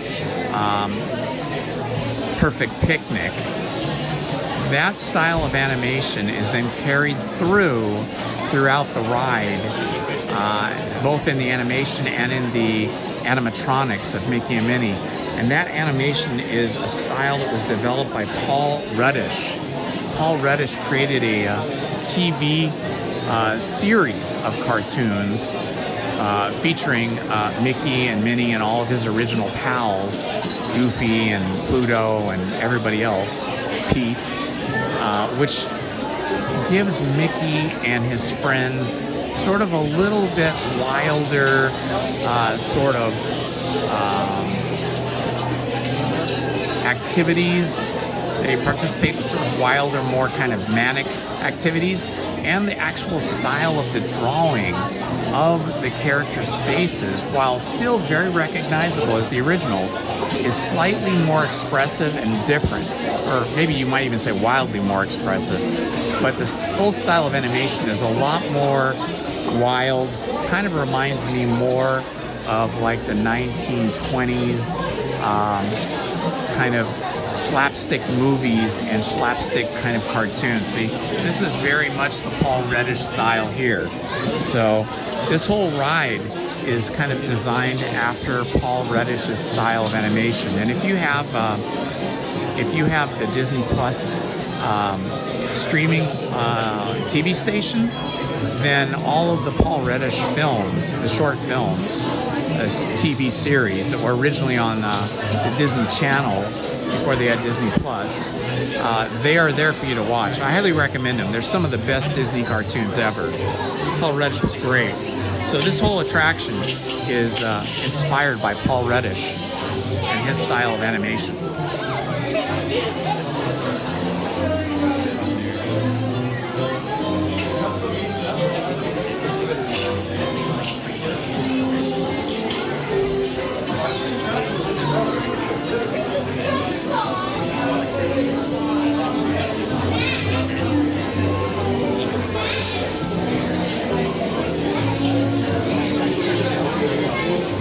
So this particular room here is supposed to look like a classic old movie theater with the concessions here, because the whole theme of this ride is that we're going to see a movie starring Mickey and Minnie called Perfect Picnic, and then we're going to be sucked into the movie and become part of the animated film. So that's why we have here the concession stand with the popcorn, all this stuff that's making me hungry, looking at all this popcorn and food here. And they got the ketchup dispensers and the mustard and the butter dispensers. So you're supposed to feel like you're going into an old school movie theater, and then we get sucked into it. See there, that's very much Paul Reddish right there. That is Paul Reddish style drawing. I don't know if he drew all these posters himself or he just taught other artists how to do his style and then they just did his style. But all these movie posters coming down this hallway on the left and right are all in that Paul Reddish style.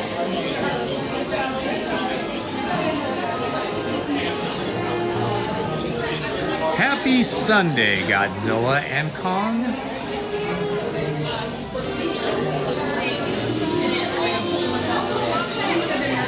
All right, I'm starting to get hungry now. 12:28. I have to figure out what to do for food after this. It's tempting to go over to California Adventure. I should check my other phone and see how long the ride wait times are over there.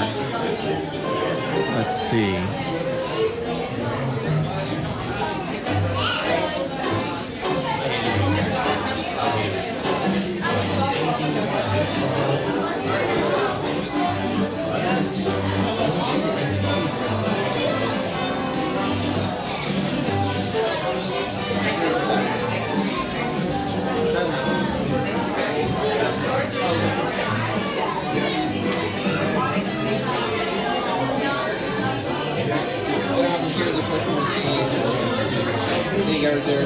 Goofy Sky School is now open again over at California Adventure. They had been doing some renovations.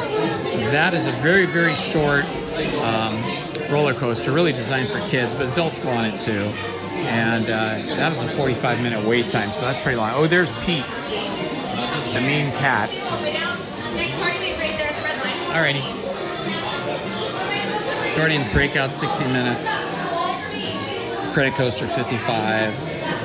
Inside Out 20. Looks like some of the stuff on the boardwalk is 25 minutes or less. Little Mermaid's only 25 minutes. That's pretty cool. I love Little Mermaid. Luigi's Hunkin' Halloween 45 minutes.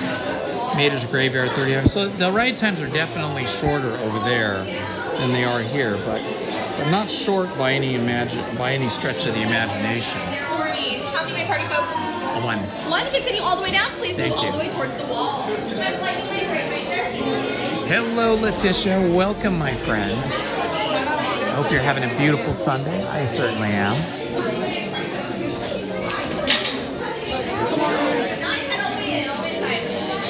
I guess we can go right in. Open, make your way all the way forward and spread on out. Make room for everybody. If we do find ourselves in the very front row today, you're going to notice a metal railing. Please make sure no one is leaning on it, over it, or sitting on it during the movie.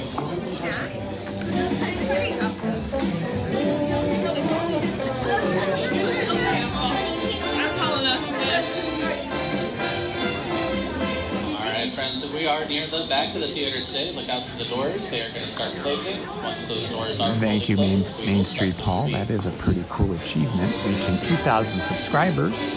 I'm very happy. Thank you all for subscribing.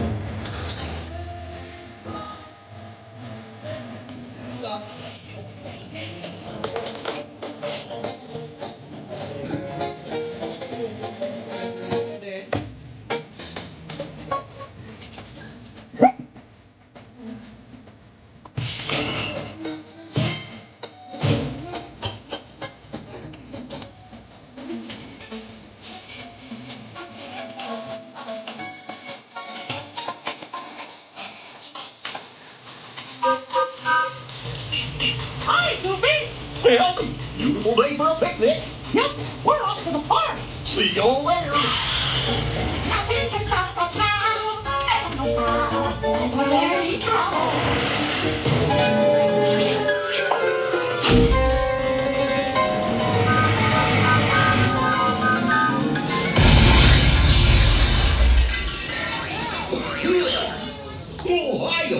Want to take a ride on the train? Excuse me, you there. Who, me? Do you mind helping these good people into the cartoon while I fix this here locomotive? It sounds like a lot of paperwork, but sure. Thanks. You'll be back in a jiffy to pick you all up. Well, come on in. Just do your best to keep your groups together. All right, we're heading in. Well, that wasn't too bad. I think that line was pretty quick, really, even though the longest part of it was the extended queue outside.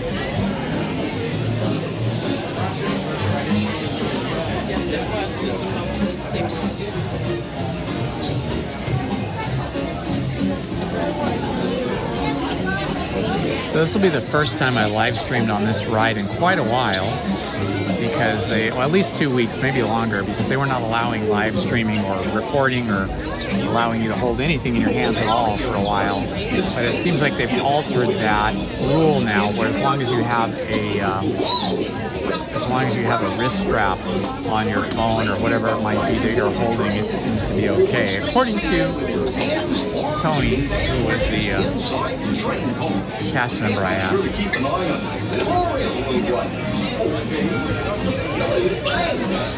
Hola pasajeros, durante nuestro viaje para su seguridad, mantengan sus manos, brazos, pies y piernas dentro de sus coches. Por favor, permanezcan sentados y vigilen a sus niños. Gracias.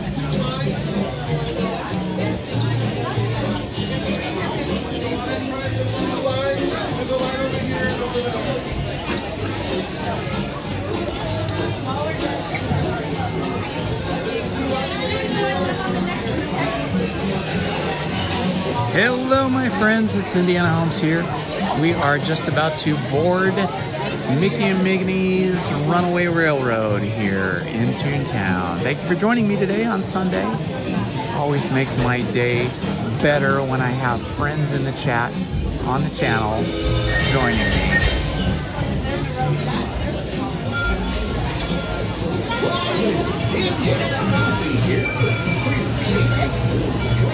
Please keep your hands, feet, and legs inside your train car at all times. Be sure to stay in your seats and keep on the lights go on. Okay? Hola pasajeros, durante nuestro viaje para su seguridad, mantengan sus manos, brazos, pies y piernas. Let's see, how many trains do we have here at Disneyland? We've got the Disneyland Railroad. We've got Casey Jr.'s Circus train. We have Mickey and Minnie's Runaway Railroad. I'm going to count the monorail as a type of train, so that's 4. Let's see, what else do we have that is a train? I can't think of anything else that is a train. We used to have the trolleys, the red car trolleys at California Adventure, but we don't have that anymore. So maybe just 4 railroads, 4 train type rides here at Disneyland. Let me know if I'm missing any, but those are the only 4 I can think of. Happy Sunday, Leticia. Thank you for joining us today.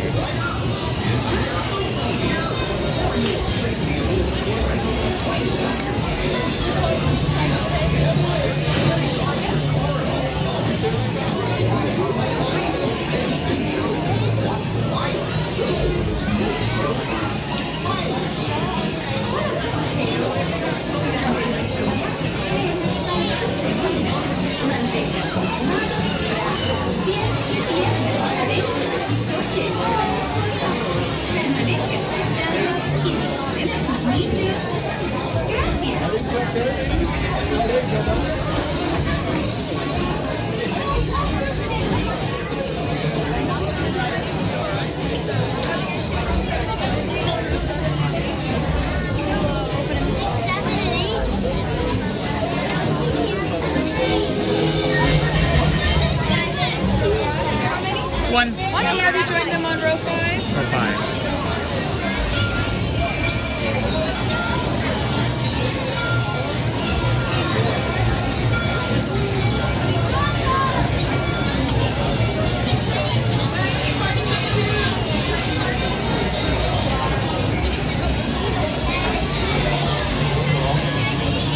Chrissy Julian.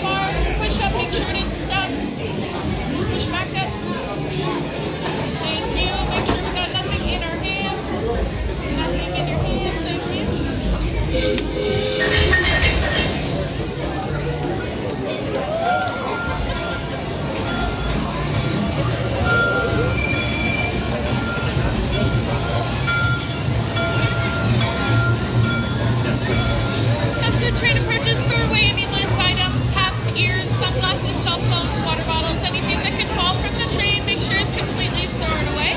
You'll not be allowed to have anything in your hands on the train ride. Welcome on board, watch your step.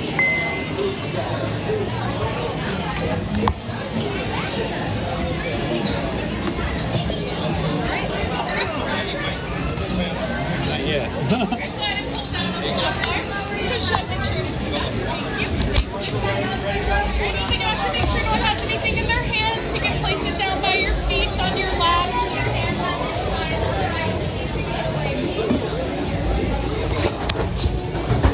Maintain at all times in the back.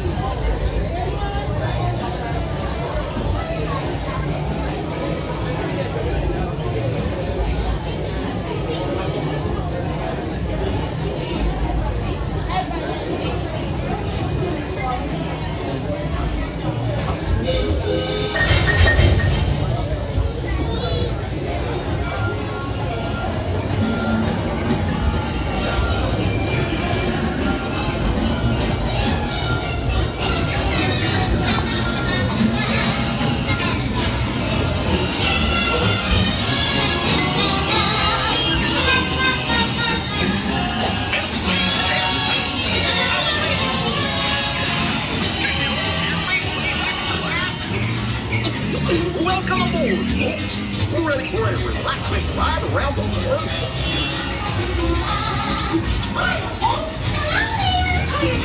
Hey, making me up. You're taking good care of our plane. Wait, what the fuck?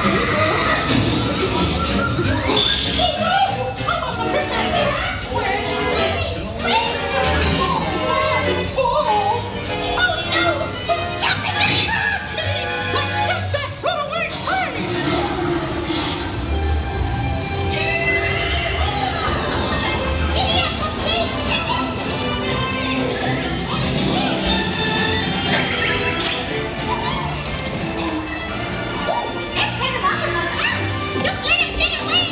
Notch.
1, 2, 3, 1, 2, 3. Oh, excellent. You're all waltzing so beautifully together. Now, let's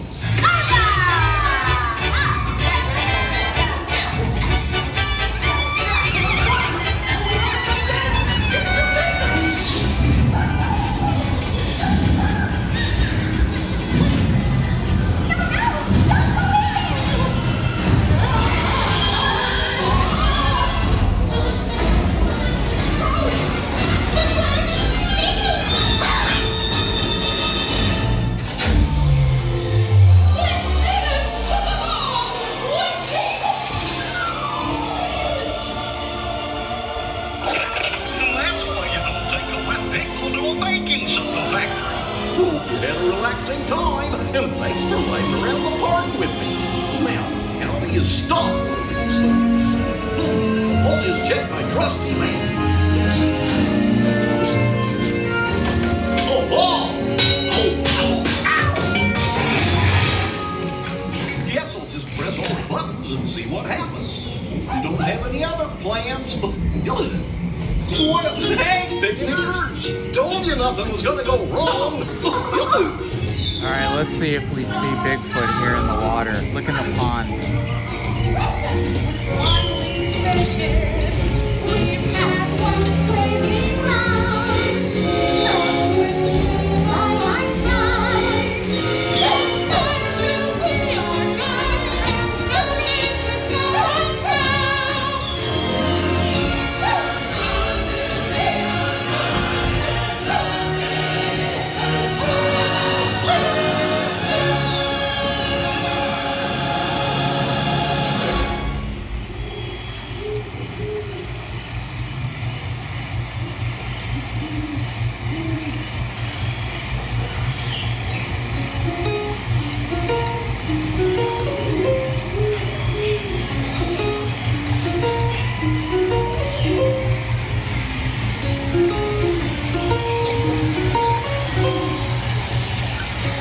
No Bigfoot today.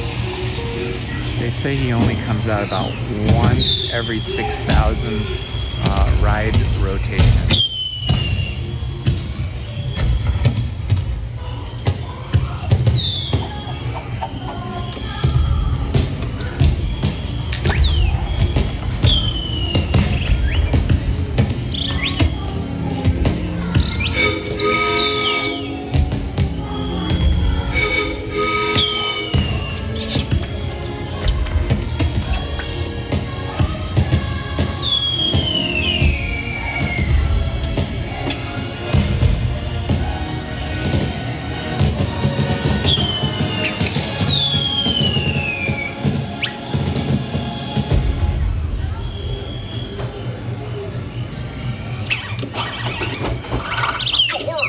What's this lever do?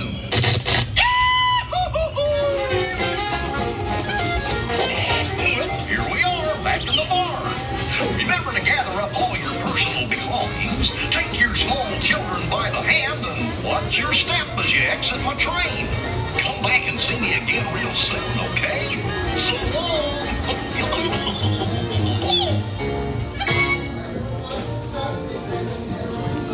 Alright, we did it, guys. We made it through.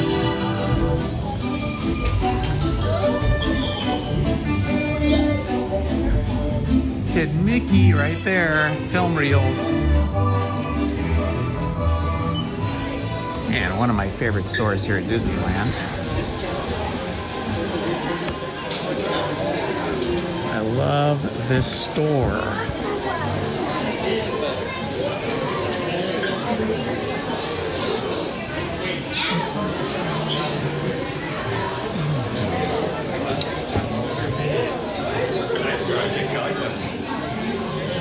I love these flannels. They have a Mickey flannel and a Donald flannel. Ooh, what's this? I like this shirt, but I want one with a collar. It doesn't have a collar. We will do a merch search later. Oh my God, this little Pluto shirt is so cute for a little kid.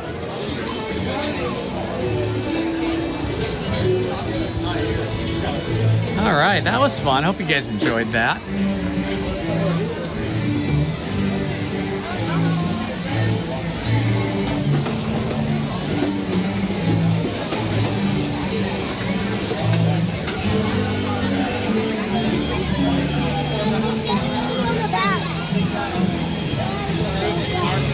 Oh my gosh. And the Mickey and Minnie fountain. So cute.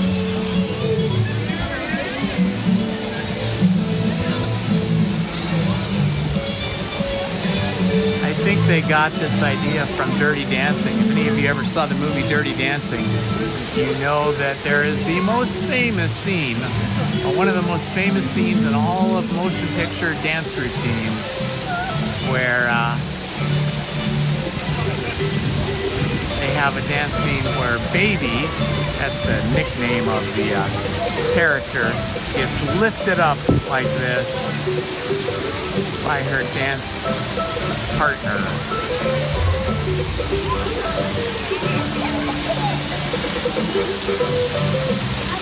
So fun. They don't have it right now. All right, successful. So we got one ride in today. That was awesome. Let's see. This is another ride that breaks down a lot. I wonder if it's broken down right now. The Roger Rabbit's Cartoon Spin breaks down a lot. And then the queue is very claustrophobic in there. Let's see. Standby entrance. 55 minutes, huh? Ouch. Let's see if it's really 55 minutes. Oh yeah, this is going to be a long ride, long wait time, and a claustrophobic. This is worth getting your lightning lane pass for. I don't want to spend an hour in the claustrophobic dark queue here. I love Roger Rabbit and the whole movie Roger Rabbit, but Roger Rabbit's Cartoon Spin, I love it, but I don't love its queue. It's dark and claustrophobic, and it always seems like it's at least 35 minutes and sometimes as long as 55 minutes like it is now today. So we'll just go find something else to do. Maybe we'll get on the Mark Twain or the Columbia. It looked like both of them were out in the water today.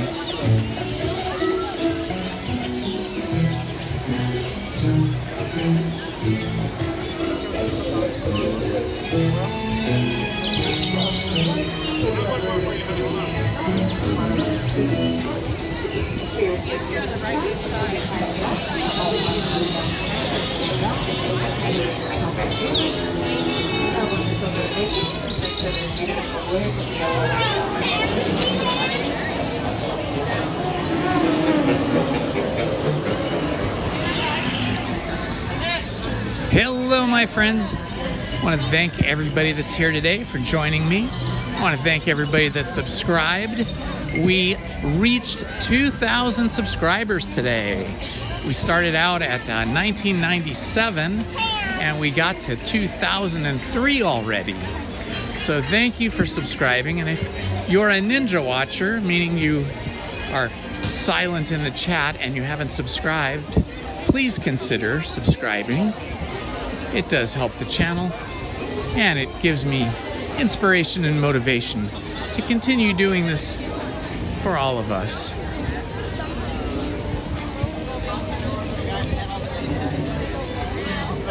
Let's see here.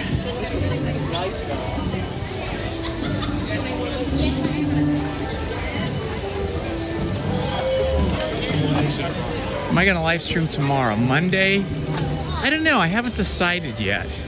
I don't usually live stream Monday anymore. I've switched it to Friday. But I'll think about it. It's a possibility because it'll probably be a lot less crowded tomorrow. It used to be that Mondays were nearly as crowded as a Saturday or Sunday because a lot of people take 3-day weekends and then they do 3 days here at the park. But then I switched to Fridays because Mondays was getting so busy and Fridays was better. But now, of course, I think all of the Magic Keys are eligible to come into the park most days, especially weekdays. So some of the less expensive Magic Keys now can only come into the park like maybe Monday through Saturday, or Monday through Friday, and then not Saturday and Sunday. I'm not sure exactly what all the blockout dates are for the other keys. But I know Lizzie, who has one Magic Key below mine, she's blocked out. Last weekend she was blocked out the whole weekend, and this weekend as well. That's why we were celebrating her birthday on Wednesday, but that was actually her real birthday on Wednesday too. But yeah, I mean, Monday is a possibility. I do have some stuff I need to get done, but I'm gonna be here on Wednesday, but maybe tomorrow. It depends on what the weather's gonna be like, because they say it's gonna rain here this week, but I don't think the rain is gonna start till Monday night. So that means Monday would be a good day to live stream, and then it's supposed to rain Monday night, all day Tuesday, and then possibly clear up on Wednesday. So maybe it would be prudent for me to live stream tomorrow in case it's raining on Wednesday, and in case I don't want to come and live stream in the pouring rain. But if it's just little sprinkles here and there, then I'll still live stream on Wednesday.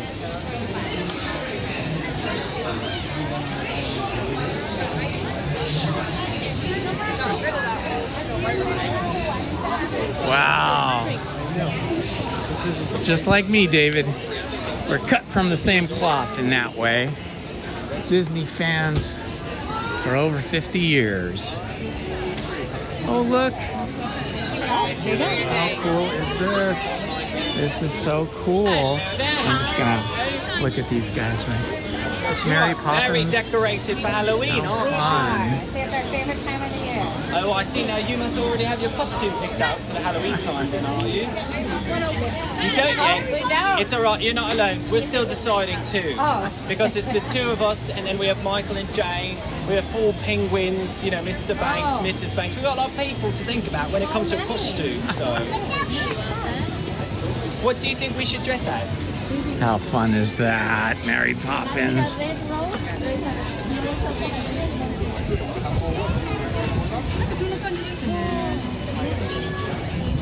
It's busy, busy, busy. I think before I ride on Mark Twain or the Columbia sailing ship, I think I might try to get a bite to eat.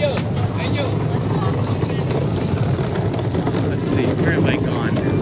Oh, I gotta go the other way to get a bite to eat. I went the wrong way. They need some quieter rubber tires on these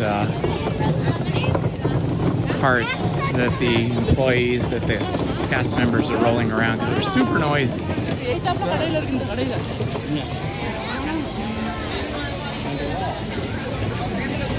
Plants are so pretty. I love all of it. Wow, this is really busy. This is a pretty busy place. Oh my goodness.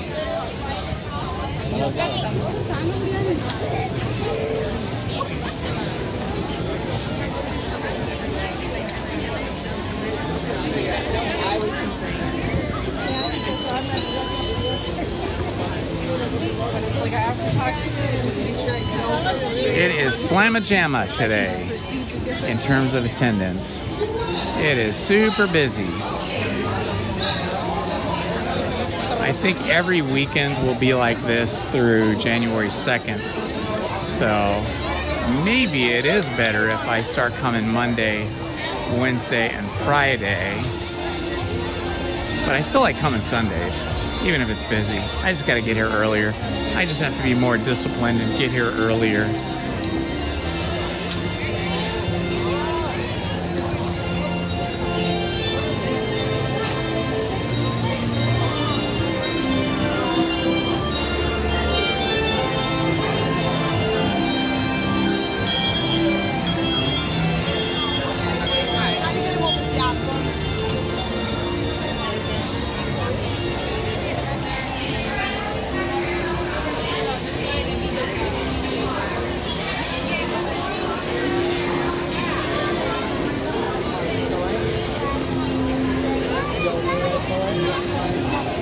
Okay, I should be able to go through this little hall over here, this little archway, and get over into Frontierland and see what the line is like at Rancho del Zocalo.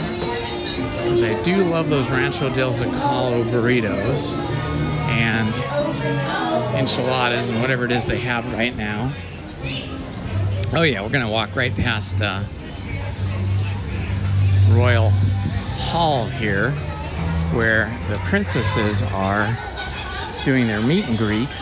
If you've never seen the princesses in Royal Hall, you can search my channel for princesses. I think they're like separate videos. I think I did a couple vertical videos and maybe one horizontal landscape one where I meet the princesses in Royal Hall.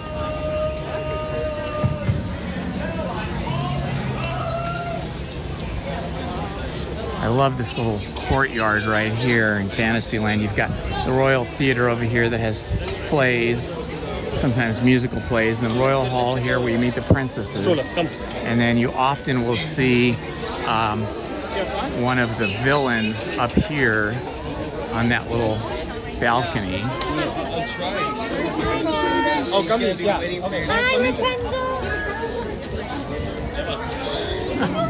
It's your kid in Rapunzel! Oh my gosh. Look at this, Rapunzel and Flynn Rider right here behind me. You guys look amazing! Thank you. Thank you. I'm actually trying such something royalty. Today. So great to have royalty. Thank you so much. Have the best day ever. That was awesome. No, that's not me. Oh, okay. They were walking right behind me the whole time. I didn't even know it. Holding that little boy's hand. Excuse me. That was fun. Rapunzel and Flynn Rider. They are putting a new Rapunzel castle in at the they're putting a new Rapunzel castle in at the Storybook Land.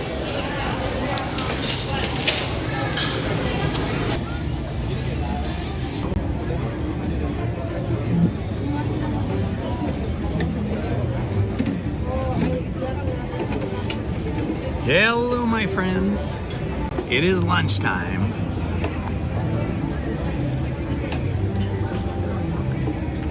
I'll show you what I'm having here in a moment.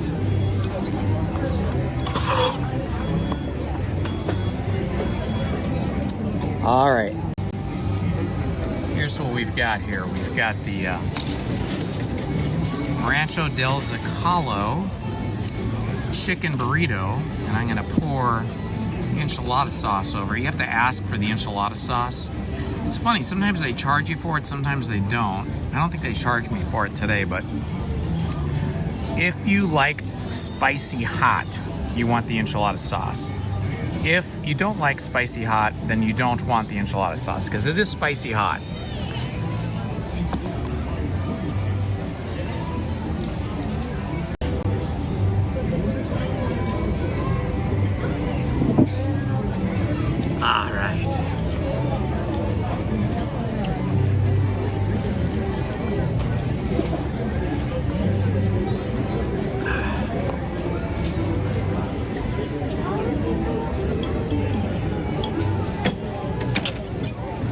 Show you what this looks like when I get a bite into it.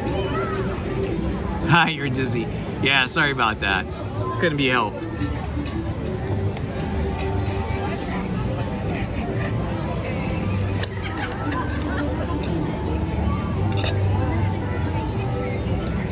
Here we go.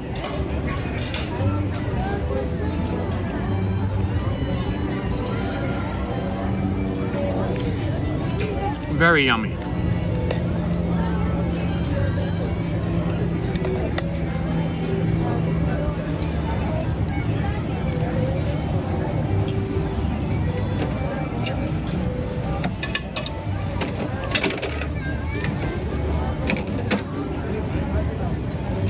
Hello, Veronica Munoz, welcome. Sorry about the dizziness. It's always a challenge to try to order food and walk with a tray of food when you're holding a gimbal that has an expensive cell phone on it. You don't want to drop it.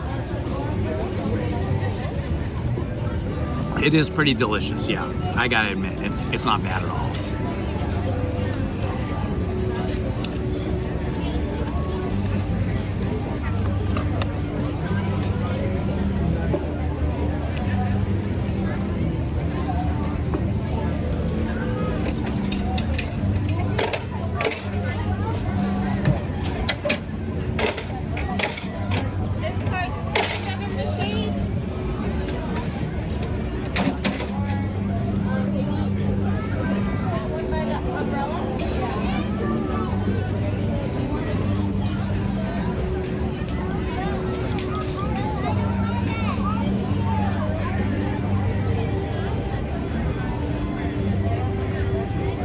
Sure, we can walk over there. There's no motorboats anymore. You know that, right? The area where the motorboats were has been repurposed, and that dock where the motorboats were is now just a seating area like I have here. It sits on the edge of the Autopia track and the walkway up to Small World. Haha. I don't know if I've ever been on the motorboats. Maybe as a child? I don't know. I don't remember it.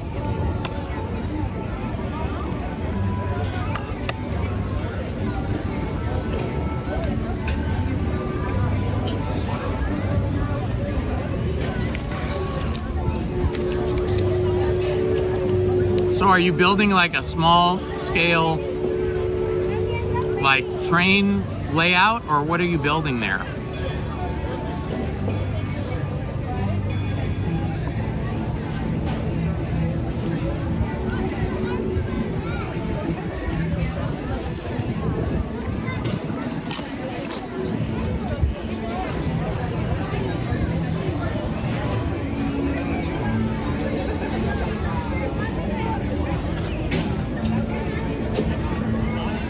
Well, that's nice.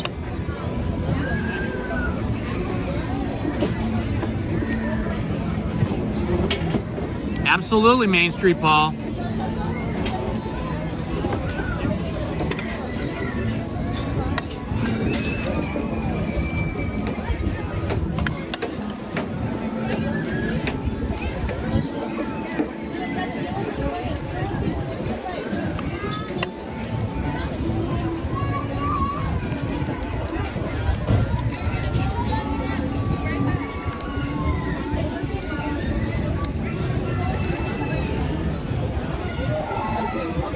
Oh, in Minecraft. Okay. Well, that's really cool. That's really cool. Now, will we be able to see that in Minecraft? Like, do we have to log into like a certain server or something to see it, or is it just something you're only going to be able to see yourself when you're in the game?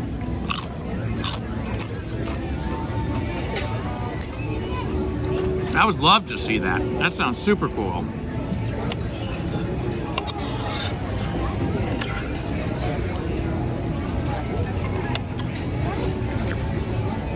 There may be no sitting on the outside rail there, or placing a young sailors upon them. And the young ones must be watched. Looks like looks like we gotta wait for the Mark Twain. We just missed the Columbia. Bummer. Will be staying on the boat, and it will be cruel to this ship's lost at sea. Since this is a fine wooden ship, you may not smoke or be starting any on-deck fires. The only fire permitted on board is in the galley, under the watchful eye of the port. Atención, marineros. Para que tengan un viaje seguro, no se sienten ni sienten a sus hijos en las barandillas exteriores. Asegúrense de vigilar a sus hijos y absténganse de fumar. Gracias. Now look lively, for we are sailing with the tide, and the tide waits for no one. Oh no, you don't have to pay attention. Okay, but we can't get on until 15 minutes, right? Yes. Okay. Is the Mark Twain coming before then? Mark Twain will be here in about 5 minutes. The other one we can get on the lower level. All right, we're gonna do the Mark Twain. We'll do the Mark Twain stern wheeler, paddle wheel steamboat, and then that should be here in 5 minutes, they said. And that'll be the next thing we do.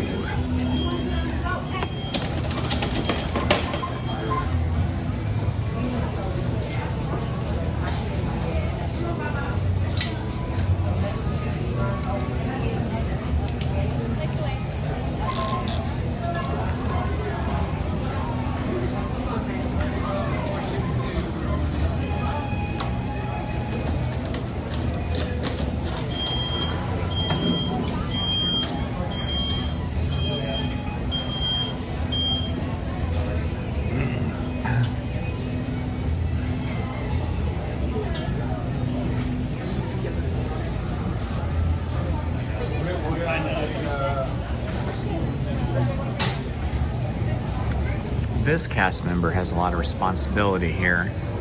She was in charge of untethering the moving walkway, and then she untethered the actual Columbia ship itself. She probably also secures it when it comes into shore. Unfurl the split sail. All hands, ease the weather braces. We sail a true course, south by southwest.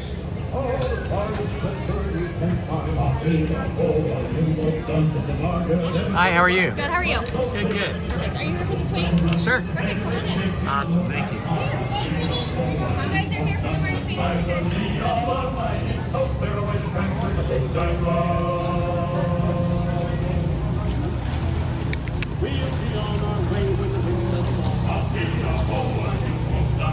There goes the Columbia.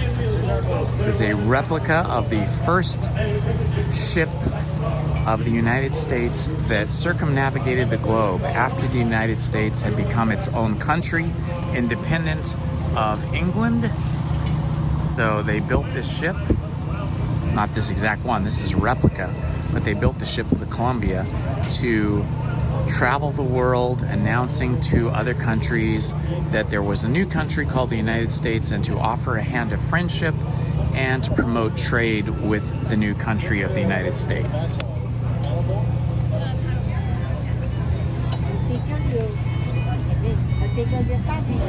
Now, coming in the other direction, we have the Mark Twain steaming towards the dock right now.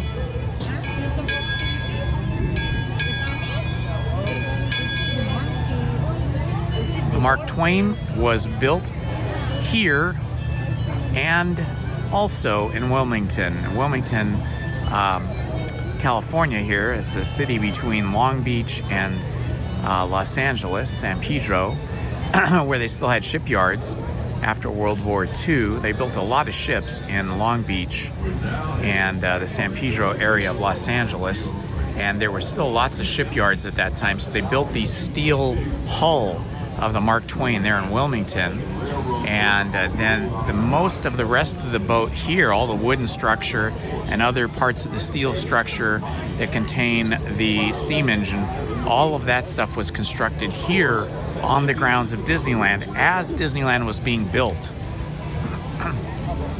Just ahead is the Frontier Land, where our journey ends. On behalf of our entire crew, I'd like to thank you for booking passage on the Mark Twain Railroad. At this time, we ask that you prepare to disembark. If you're on one of the upper decks, please make your way down to the first floor. The stairway to the right side of the back of the boat may offer the quickest and easiest ride. We hope you enjoyed your voyage with us and that you'll visit us again during the season.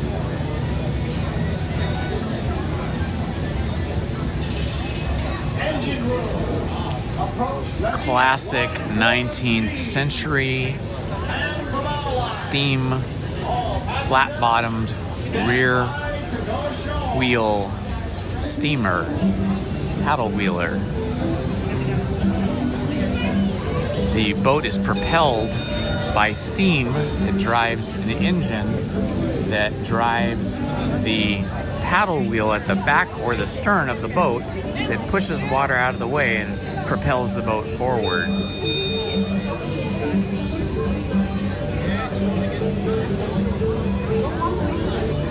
So at the back here is the wheel.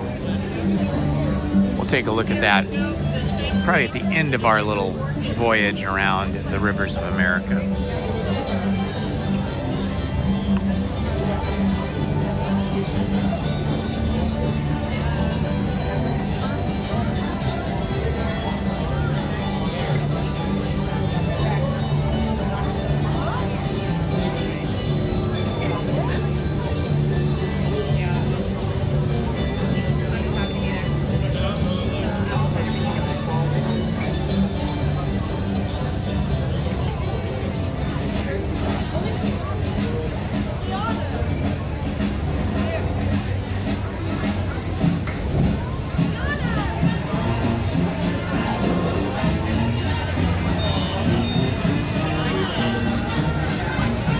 pilot's cabin up there.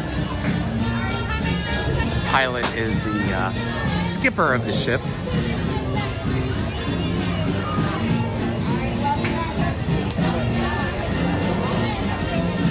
It's pretty common to see Tiana from Tiana's Bayou Adventure from Princess and the Frog movie up here on the second deck waving to guests. I don't see her today, but it's pretty common.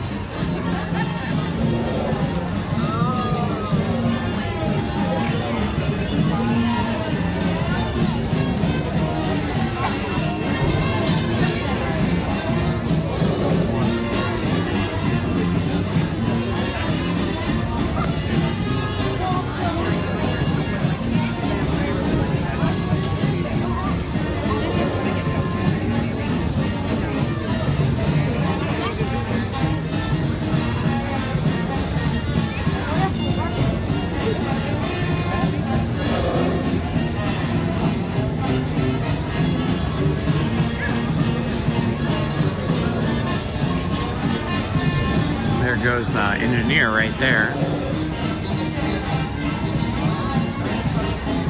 This is a real steam-powered ship. So it's using real steam. The original ones from the 19th century, these paddle wheelers, some were side wheelers, or what we call a side wheel, and then this would be a stern wheeler where the wheel's in the back. Originally, they were wood burning, so they had just tons of chopped wood they would pitch into the furnace to get the heat up to be able to boil the water for the steam engine. But Disney decided that, you know, burning wood wasn't a great thing to do, especially in the 20th century. So this is an oil burning engine. Oh, there's Tiana right there. Remember I was saying she's often here? There she is. Tiana from Princess and the Frog, the last movie my wife Lizzie worked on, and the movie that is the inspiration for Tiana's Bayou Adventure and Tiana's Palace. Trail and all the way out in New Orleans Square. This Grand There she is. is now accepting passengers and cargo for an authentic steam-powered journey up the rivers of America. But before we have you come on board, there are just a few reminders. When boarding the Mark Twain, please take your time, look down, and watch your steps. If you have little ones, please take them firmly by the hand and help them on board. Also, folks, we ask that you refrain from smoking, gambling, and of course, drinking of that hard liquor while on board the Mark Twain. No gambling and no drinking of hard liquor. It is pretty common. It's funny that I said that, but it was actually very common to have gambling on these flat-bottomed stern wheelers and side wheelers, these steamboats that traveled up and down the Mississippi River. Gambling was very popular back then, and especially on these steamboats. Thank you.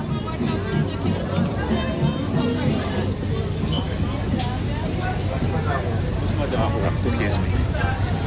Ladies and gentlemen, welcome aboard the Mark Twain Riverboat. I'll be your captain for this journey along the beautiful rivers of America. Just a few reminders to keep us all safe. Please do not. Hi, how are you? Well, how are you, sir? Excellent. And be sure to watch your children. You don't want to be fishing anyone out. Also, there should be no fires or smoke from the All right, I got myself a seat here on the first deck, the lower deck of the ship. We're looking out towards New Orleans Square now.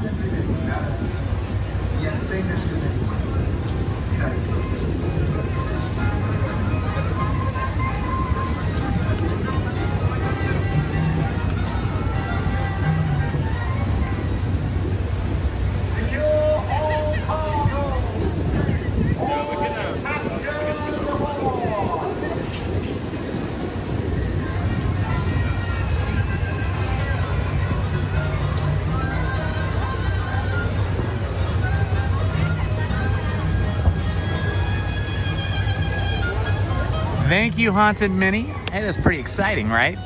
Going to 2,000 and a few people over. Pretty amazing. Never thought I would.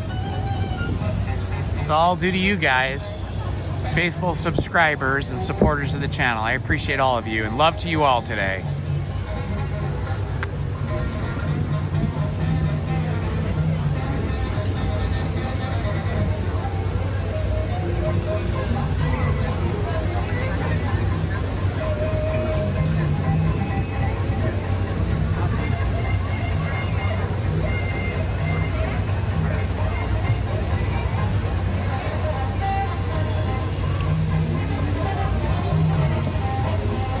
There goes the Davy Crockett canoes.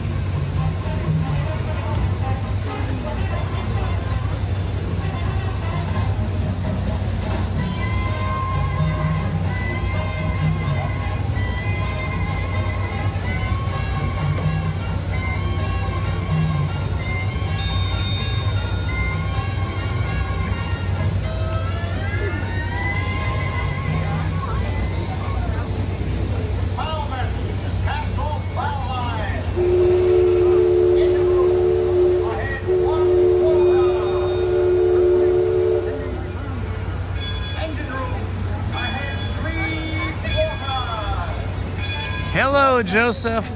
Happy Sunday to you, my friend. I'm doing excellent, thank you. Just taking a little ride on the Mark Twain. That's the linchpin calling out the debit market so we can avoid running aground.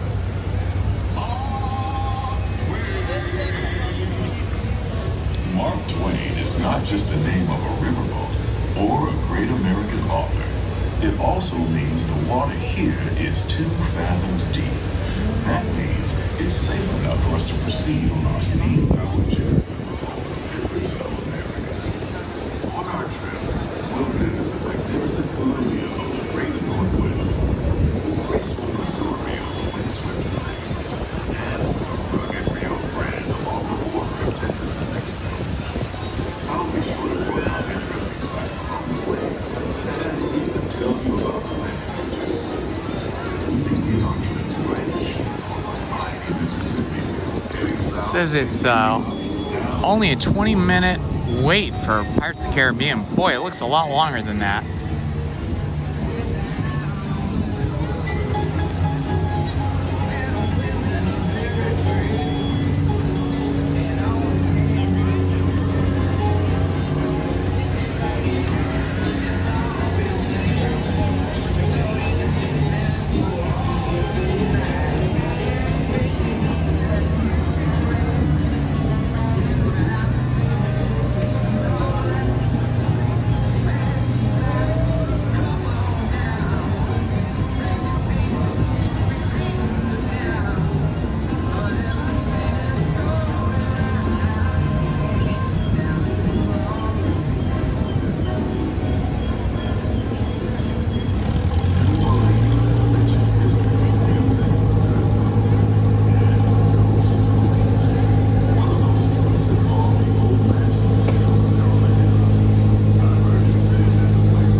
So right here is Fowler's Inn, and they used to even call it Fowler's Harbor, and this is named after Admiral Fowler, a real U.S. admiral who was hired by Disney after his retirement from the Navy, and he was the person that helped design and oversaw the construction of the Mark Twain paddle wheeler, as well as all of the rivers of America here that go around Tom Sawyer Island.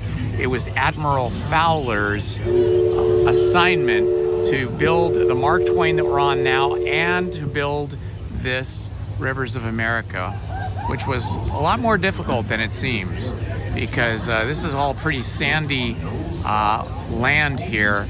After you get about 2 or 3 feet deep, there's no more topsoil. Right here is where the log boats come out from the big drop at Tiana's Bayou Adventure, and then they go under this walkway here and come out right here before you get into the last showroom.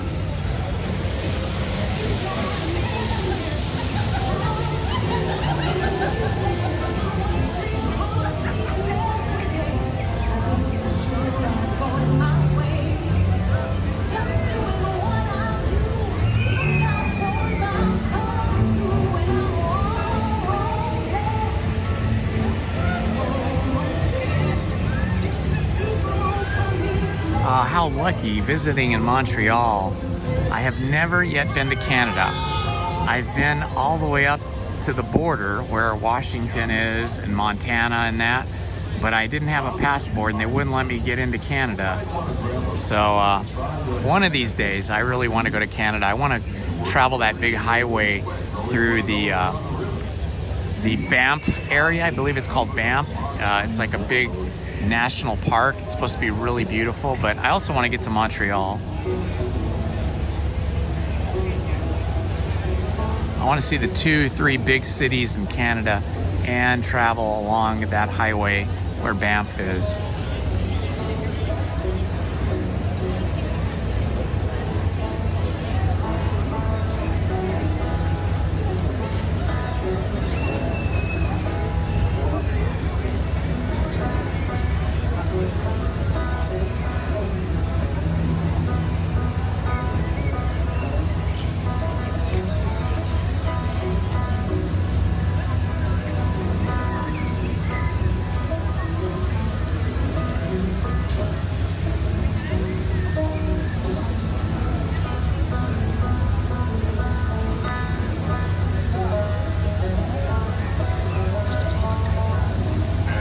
Currently 76 degrees. It's heated up quite a bit. I think this is probably as warm as it's going to get today. It's nice temperature. Anything in the mid 70s is fantastic.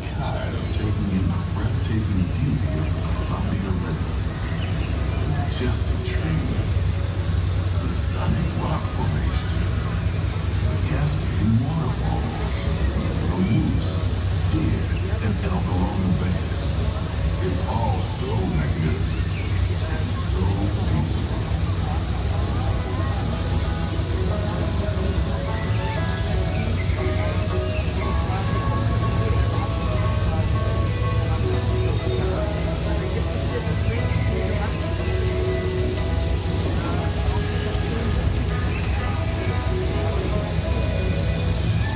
I love this classic train trestle.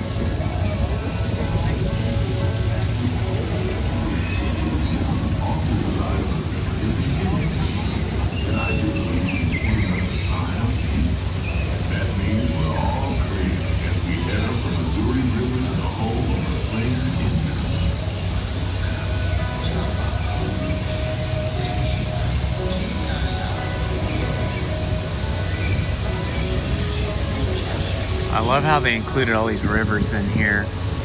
It's a complex water system between the rivers of America and the other bodies of water throughout the park.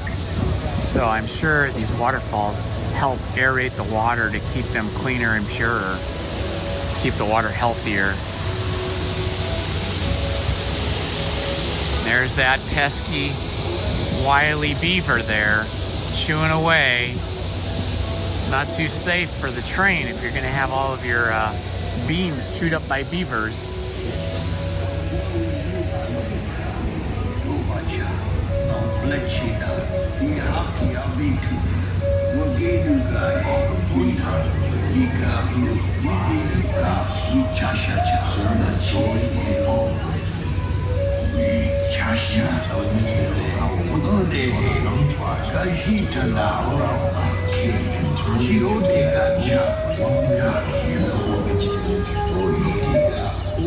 It's a legend. Healing culture passed down generation to generation.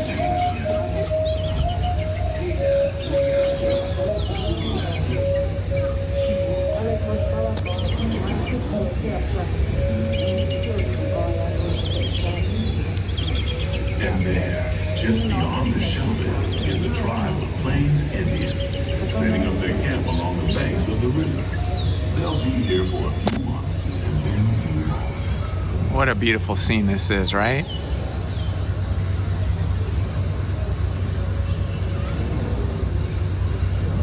As we continue our journey, keep a close eye on the riverbanks. There's a good chance we might catch a glimpse of moose, mountain lions, and other wildlife.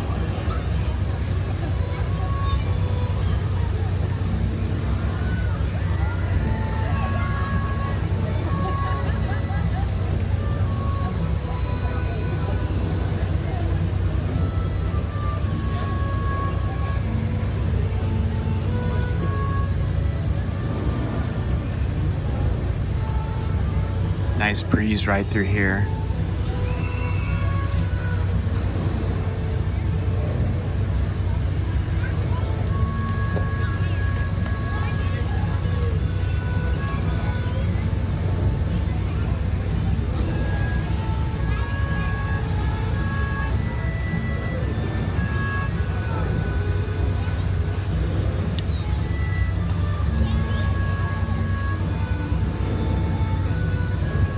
Hello, Tom Does Time. I'm tongue-tied. Hello, Tom Does Time. Good to see you, my friend. Welcome and happy Sunday to you. Off the starboard side is Pirate's Land, Tom Sawyer Island. Young Tom always said he wanted to be a pirate, and I think I see why. If you're a pirate, you don't need to get up early in the morning and go to school. And you never have to wash your face and hands. All you have to do is just look for treasure all day long. At least that's what Tom Sawyer thought.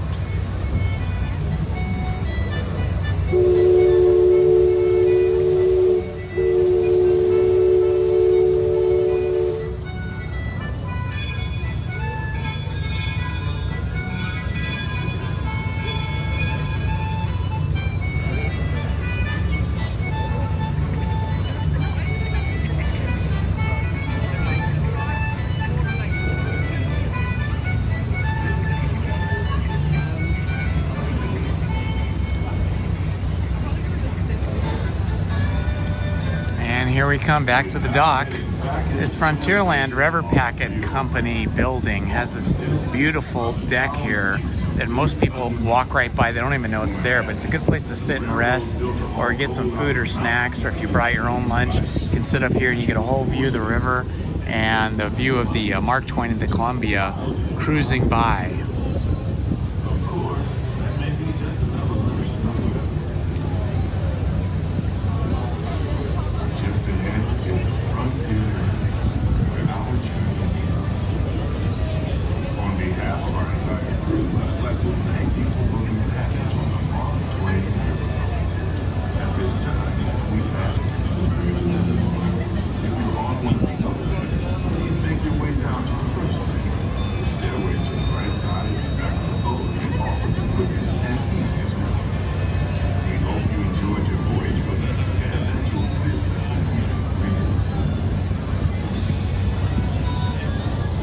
If you missed any of the live stream earlier, when I started live streaming today at the beginning of my live stream, I was talking about how Walt Disney came about making his railroad, and I was giving some history on the Lily Bell and the Carrollwood Railroad that he built at his home in Homely Hills at the top of Beverly Hills, and how that was the inspiration for his, well, part of the inspiration for building the Disneyland Railroad here.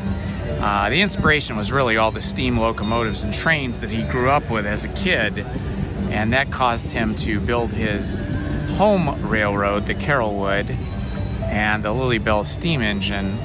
And I was showing you a replica, one of, I think, 4 or 5 Lily Bell replicas that there are, and talking about where the original Lily Bell can be seen here in Los Angeles at the Carrollwood Red Barn, the actual Red Barn where he built the Carrollwood Railroad, and the Lily Bell was at his house in his backyard, and they restored it.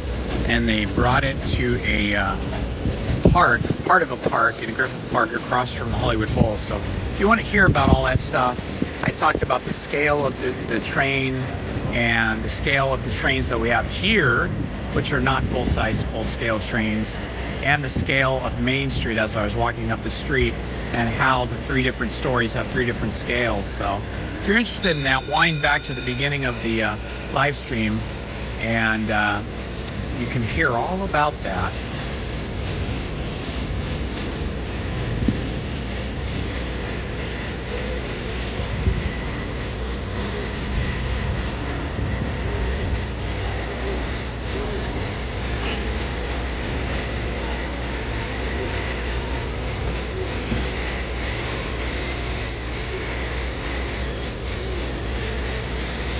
Which Lego project are you working on, Tom Does Time?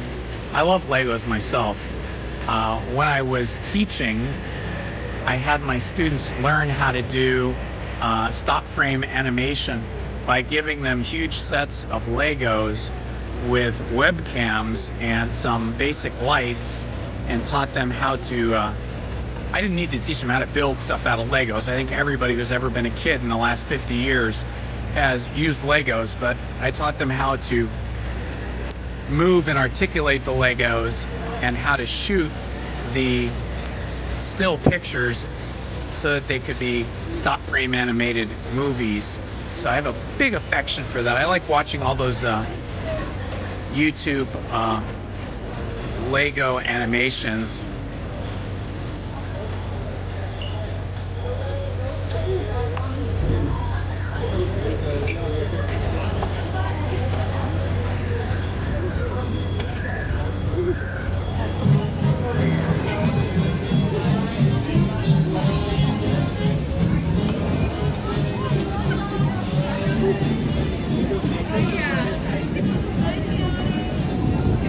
You ever try doing any stop frame animation, Tom Does Time, with your Legos?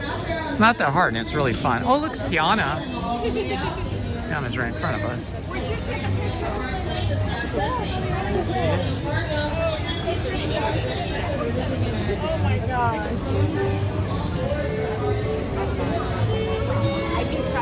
All right, the Golden Horseshoes never looked better. I saw them repainting it earlier this year, and they really did a great job. I only wish they still had the piano player and singer here, but they took him out for some reason.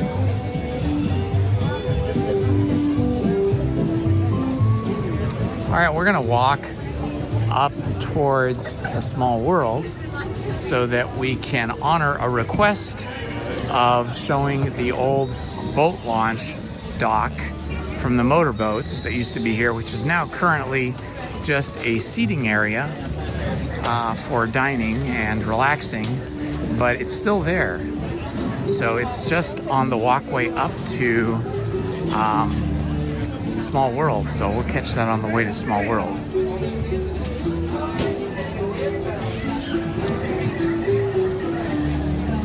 This way, baby.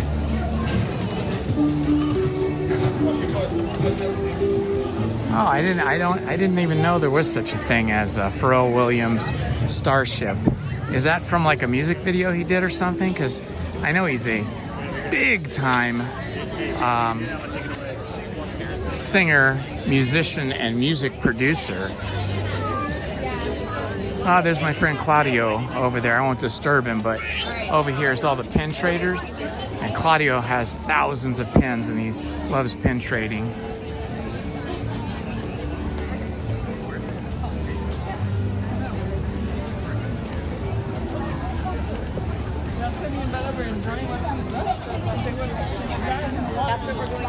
Okay, we're gonna walk on over here by the Matterhorn so we can get to Small World and walk by the old motorboat launch ramp, dock actually.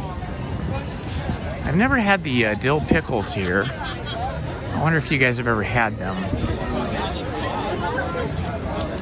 I think a dill pickle dipped in batter and then deep fried would be really yummy, but I think the pickles they have here are just regular cold pickles, which are good. I like pickles, but I don't know if I'd want one all by itself. I like pickles as a side dish to like a hamburger or a hot dog or something. Actually, I put the pickles on the hamburgers and the hot dogs, but like if you're eating like a brisket sandwich or a pastrami sandwich, then a pickle on the side is fantastic. Anybody ever been to Cantor's Deli on La Brea Boulevard or Avenue? I forget what La Brea is, if it's a boulevard or an avenue, but it's a big, important street, famous street in Los Angeles, sort of on the edge of Hollywood. I think it's still Hollywood, but it's right near Beverly Hills, but in Hollywood. And there's a famous deli there called Cantor's. I've been there many times, first with my father, my mother, family, and then after my girls got to be old enough to enjoy eating in restaurants, I took them to Cantor's, and they love Cantor's. They always like to take their friends there if they're in Hollywood seeing a concert or something.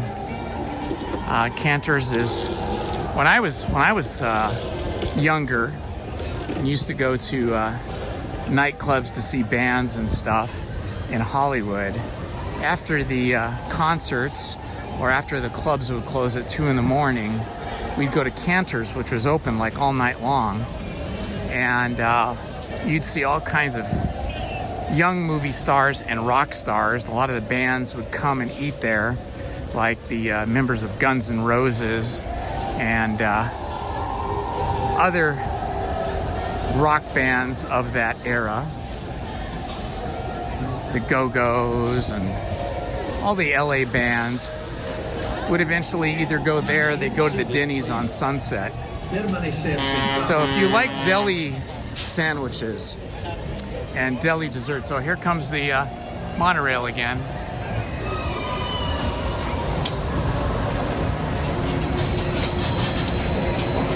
If you like that, you gotta go check out Cantor's at some time. It's spelled C-A-N-T-E-R''S, Cantor's Deli. That's the really cool one. It still looks like it's from the 1970s inside. It's very authentic. The food is very good. The bakery is phenomenal. And then another famous LA deli that's still in existence. It's almost closed a few times, but the other famous one is at, I think it's 6th and Alvarado Street, just outside of downtown Los Angeles, across from MacArthur Park. And that's Langer's Deli. Exceptional food there, but the neighborhood is very sketchy. It's a little bit dangerous. I wouldn't want to be in that neighborhood at night, but the LAPD has been trying to increase patrols and increase safety. Okay, here we are. I almost walked by it. Is the band coming by? Oh, the Pearly Band. We'll catch that in a minute. Okay, we had a request to see the old boat dock here from the motorboats. So it's right here behind the Edelweiss Snacks, and this is what it looks like.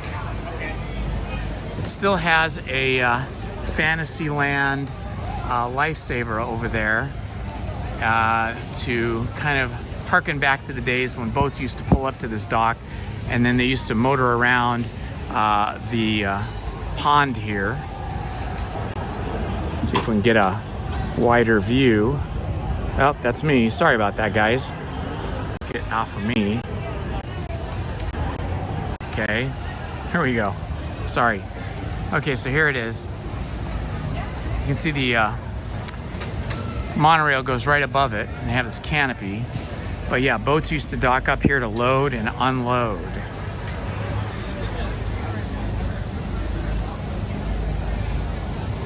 You have to kind of be a local to know about Cantor's, or you have to have maybe a local take you there.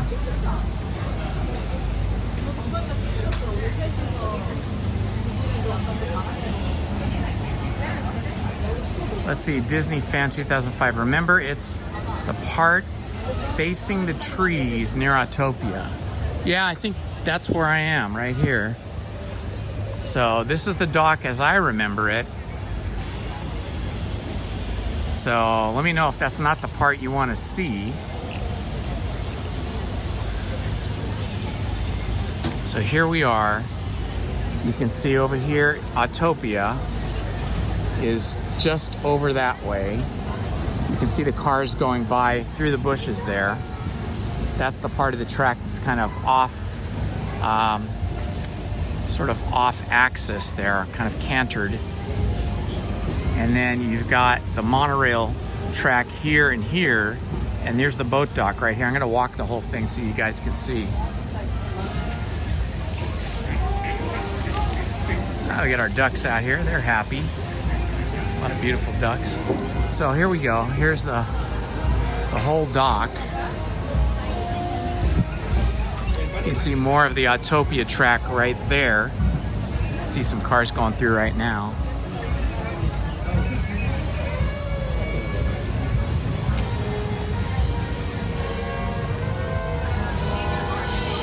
This is looking in the other direction from the motorboat dock. Between the two monorail sticks. Yeah, there's one above me and there's one here, and then the track for Autopia is straight where my finger's pointing, and then there's another monorail track over there, and then this one right here, and the track goes in between. But I don't believe there's any water over there anymore. Last several times I've ridden, I don't see any water. I think this pond used to be bigger somehow, and I think they shrunk it down because it's very small.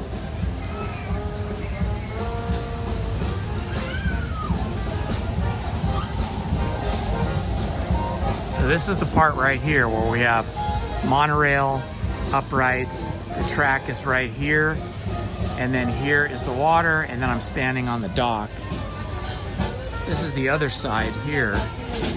You can see the Pearly Band's playing up there, and then that's the walkway that goes up to Small World right there.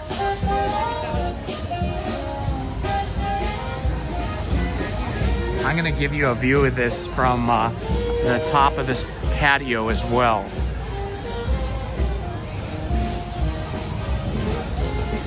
Let's see if there's another. I could walk over there and we can look at from that angle as well. Although I don't think we're gonna see any more water from there. We'll check it out and then we'll come back over to the second, to the upper level patio and look down on the dock. Okay, so we're gonna come over here so you can kind of see where Autopia is.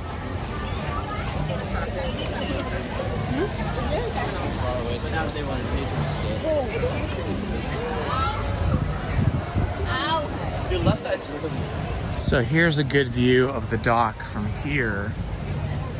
You can see there's the dock, and here's monorail, and then beyond that is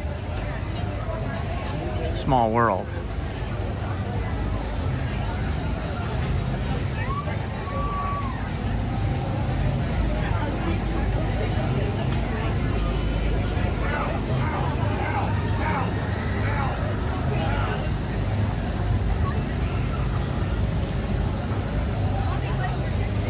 Okay, now we'll just walk up this way a little bit. And now we are fully in the Autopia track area here. So there shouldn't be any more water at this point. It's all Autopia. Yeah, it's all Autopia here.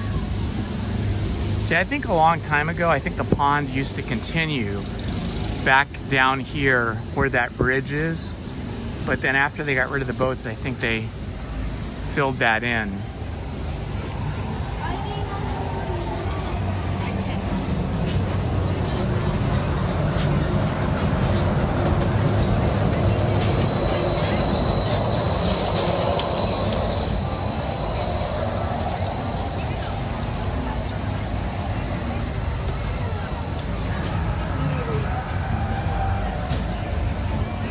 Okay, one more view from that elevated patio, and then we'll head up to Small World.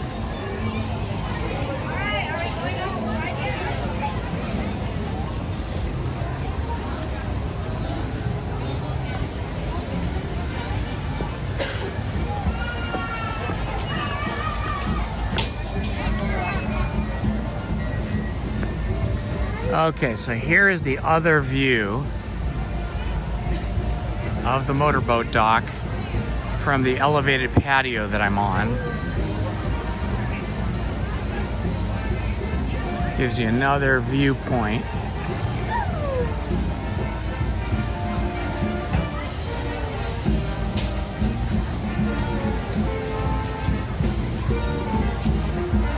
And here's a good angle where you can kind of see the pond extend over there, and then there's a rock in the middle, and there goes the monorail.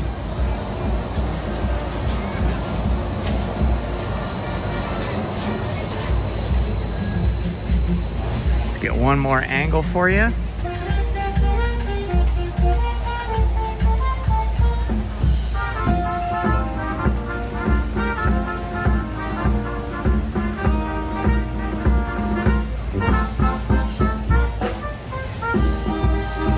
Yeah, it gets laggy over here.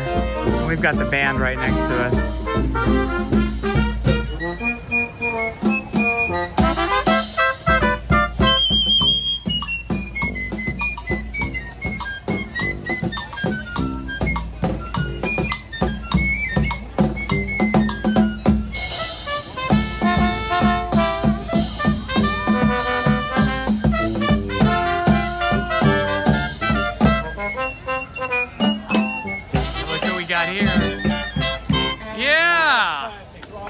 Woohoo! Mary Poppins!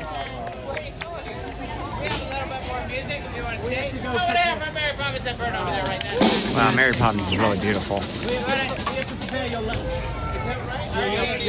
Seven buckets of fish. Just stay. Salmon for you, white trout, sardines. We're good. Just stay and hang out with us. Maybe for the show. No, can't make that. Danny can't make it. We'll miss you, Danny. We'll be there. Yeah, we'll miss you. Lindsay, How dare you? That's fun. Look at this. Gives her his hand, helps her off. Oh my gosh. It said that Small World was 15 minutes, but that is not true. That looks like a 45-minute line. That entire queue is filled over here.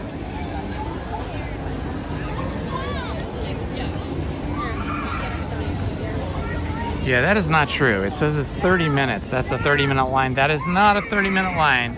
Sorry, guys. I'm not going to go stand in line for that long for Small World, because normally you could just walk on Small World if you get here early enough or on a quiet day. Oh, hang out here with the Pearly Band a bit. I brought it over there. It was the Didn't even flick. Nothing? Nothing? Please warn us before you do that. Braver than the band. All right, here's Bibbidi Bobbidi Boo for you over there. All right. 1, 2, 2,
That is the Pearly Band.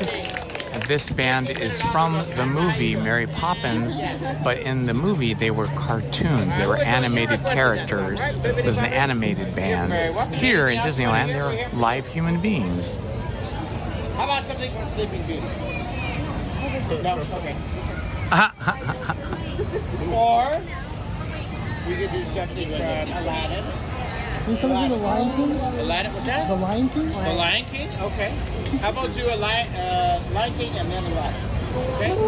Alright, well, as you heard the skill drummer right earlier, we're gonna feature him on a song from the Lion King. This one's called I Just Can't Wait to Be King. You know that song. And yeah, that's Ron. And fun fact about Ron, he was here the day the park opened. No. Yeah, and he used to play checkers with Walt Disney himself. How about that? You must have been 5 years old, sir. He was 15. He was 15. All right, Ron, are you ready? Here is I Just Can't Wait to Be King.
Awesome. Ron is a star. I forgot to tell you, this is Ron's last day with us. Honor playing with him, but he doesn't know that yet, so let's just keep that between ourselves. I get no email. I get an email. I thought you lost your voice. Back in like you. Thank you very much. All right, now we have time for one more. We're gonna play a song from Aladdin. This one's for the big blue guy. Yes, me. No, the big blue guy. No, he's not in here. Genie. It's for Genie. Well, you give me our big blue guy for right now. All right, this one's called "Friend Like Me" from Aladdin. 1, 2, 1, 2, 3.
Awesome.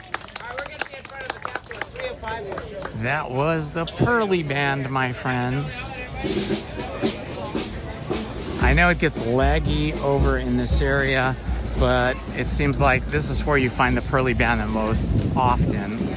So even though it might be laggy and you might have drop frames and skipping on the live stream, the entire thing's being recorded on my cell phone for later editing to be included with various Disney bands and attractions. And on those videos, when I edit those from my phone and upload those individually, not live streaming, then those will have no lag, no skipping, no drop frames. They'll just look super clean. So sometimes we got to put up a little lagginess. Wow, it is just so busy here. Look at that. Even single rider. This is the single rider line right here, just beyond the strollers. Single rider line for, and the lightning lane next to that for the Matterhorn, and they were packed. Everything is pretty busy here today. That's good. That's the a busy day at the park, a well-attended day at the park is a good sign of a healthy Disneyland.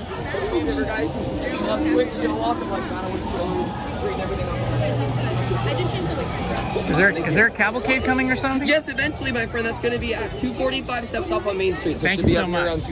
Awesome, thank you. All right, looks like cavalcade will be coming up the street, so we might be able to catch that if we don't walk too slow or too fast. If we just walk just right.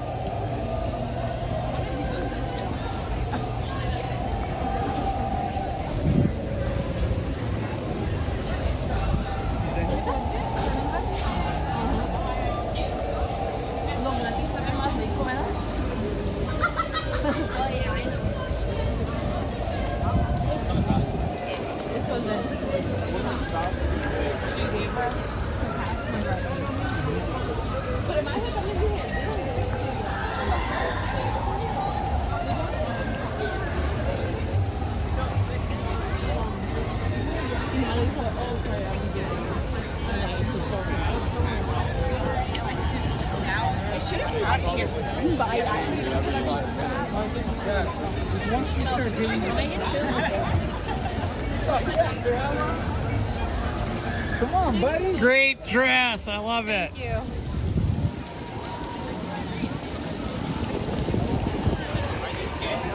I know you can't. How old you baby?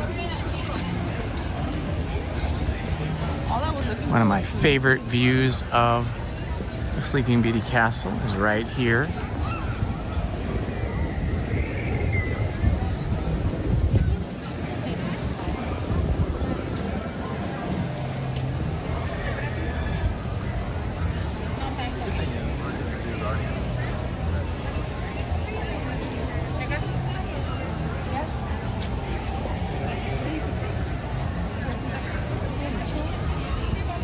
What a beautiful scene, right?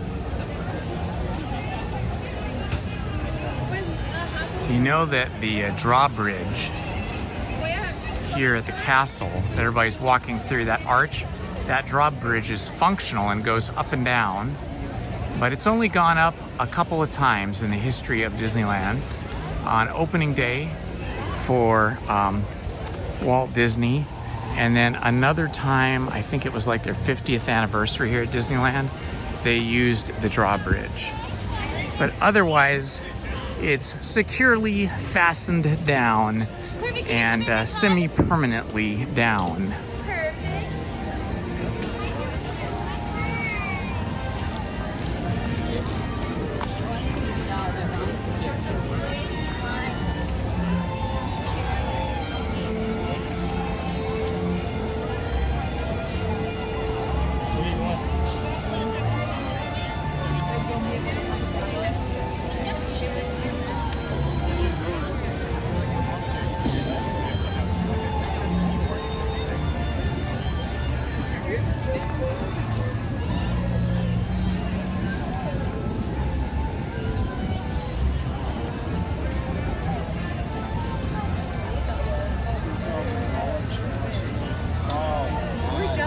about that.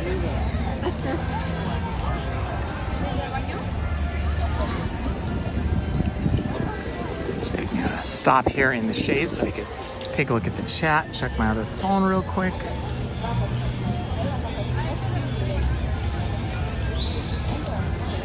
Hello, my friends, and welcome if you're just joining us. This is Indiana Homes, and I've been live streaming here today for over 4 hours. This is a beautiful view of Walt and Mickey right here in front of all the pumpkins. I want to thank everybody that subscribed. Looks like we're up to 2007 or 2008 subscribers right now. If you have not subscribed, please do the channel a favor, do me a favor, and subscribe to the channel. Hit the like button and the notifications button so that you don't miss any of our live streamed or our produced and edited content. I just love Walt and Mickey here. Walt was actually 5'10", so I think this statue is probably taller than he was in real life, just to give you the effect so it would seem larger than life and look good in relationship to the size of the castle behind him.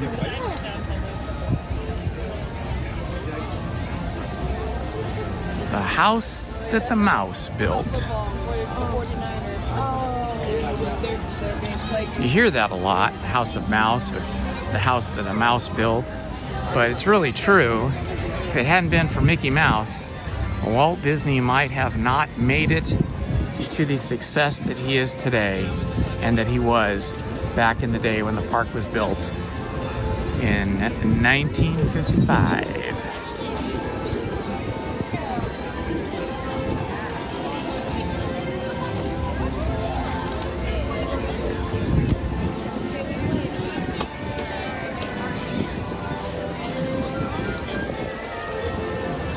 Still people coming in. A lot of people come in late so that they can, late in the afternoon. This is mid-afternoon now, but a lot of people come in even late afternoon or early evening because they want to see the fireworks and the projection shows here on the castle and on all the buildings here on Main Street.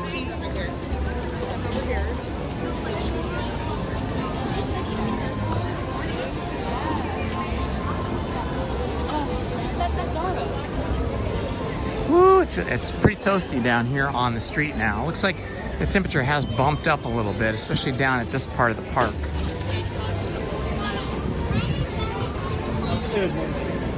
It's currently 77 degrees, so a degree warmer than it was, but there is a nice little cool breeze going on right now, so that is helpful. Just trying to see if there's a spot I can stand for the cavalcade, which is coming. Maybe here. This could be a good spot right here. So they said 2:45, so it's going to be a little bit more time before it starts.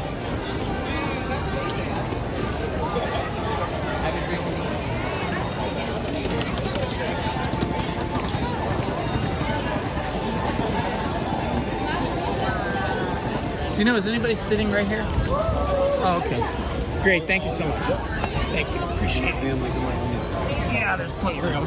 We got plenty of room. You can move over and stuff too. Appreciate it.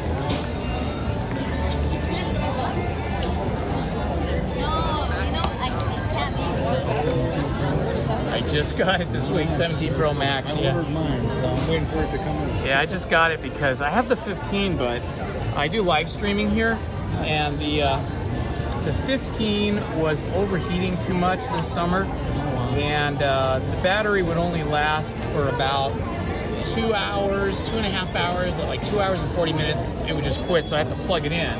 This one's lasted a lot longer, about 50% longer before I had to plug it in. How long have you had it? I just got it Friday. Friday? Okay. Yeah, Friday. Can you tell a lot in the camera? Well, the three things that were bothering me about the 15 is that in bright sunlight, I could basically not see the screen. Yeah. It was just too hard to see. This one, they said it was 3 times brighter. They were not lying. in bright sunlight, even with my sunglasses on, I can see the screen perfectly well. I can see people typing in the chat, read what they're saying. I couldn't do that with 15. And then it hasn't overheated at all. Not that it's super hot today, but when you plug it in and it's charging, it heats up. And so that would usually cause the 15 to overheat pretty quickly. Today, fine.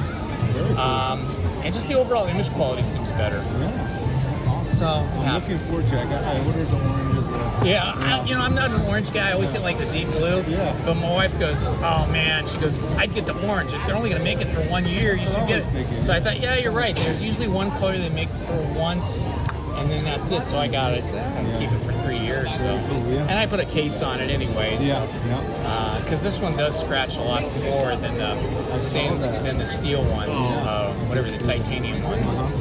So. Take it out of its case and look at it once in a while. Exactly.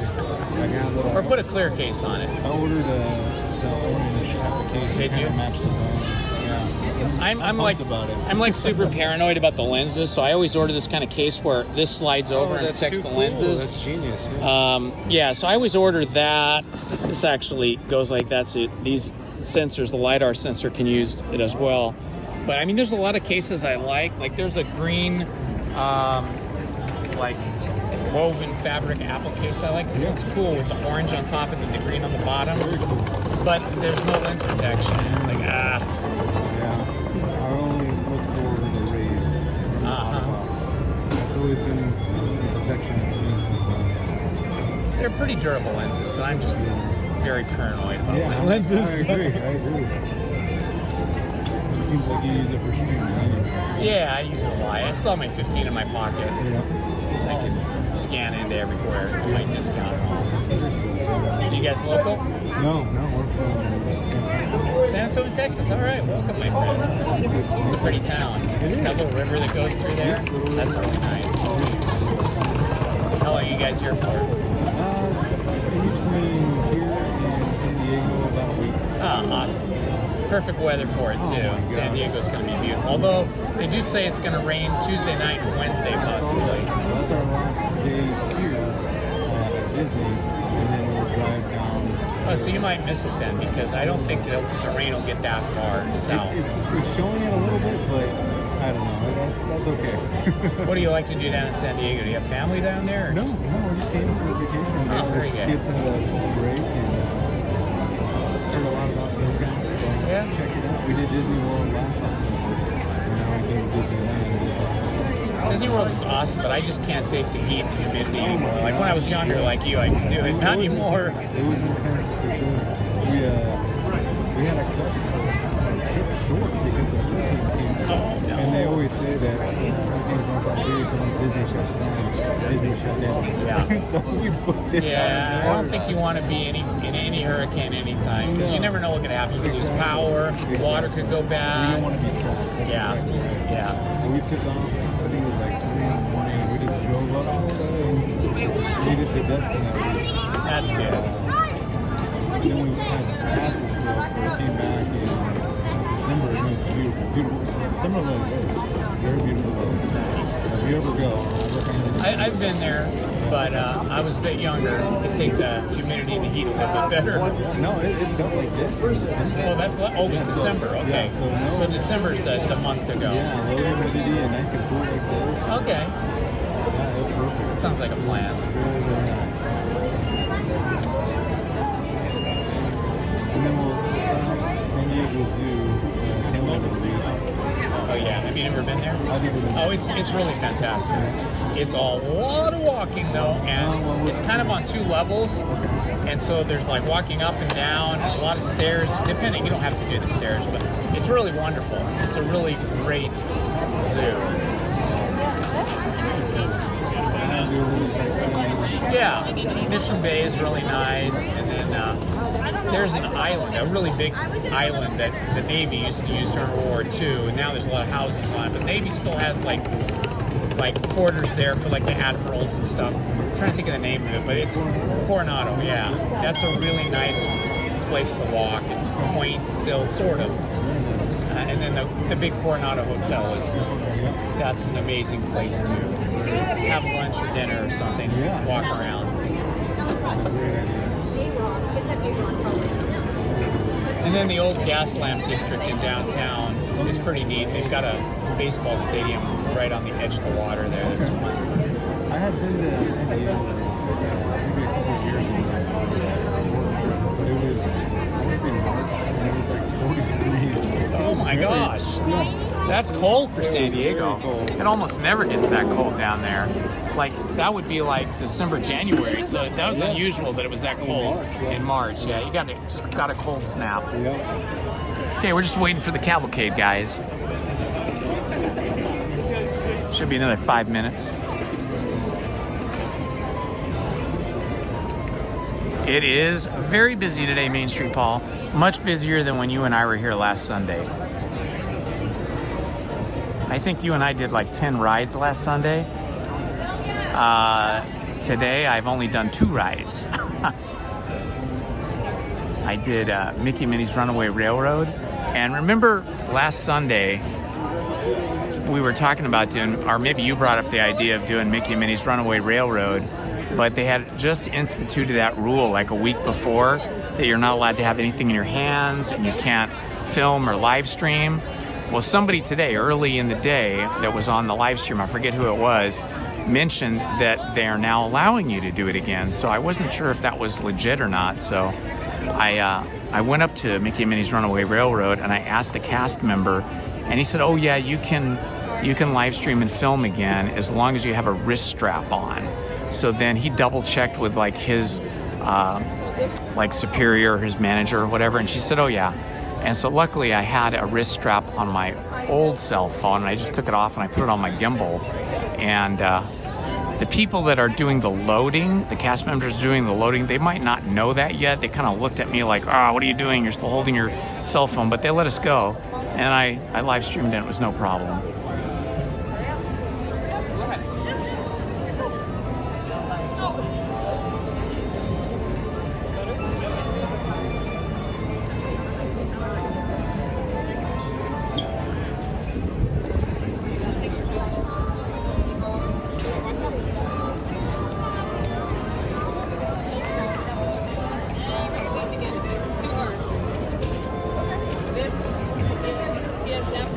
So we're just hanging out waiting for the cavalcade, which should start coming up the street in about 3 minutes. I know.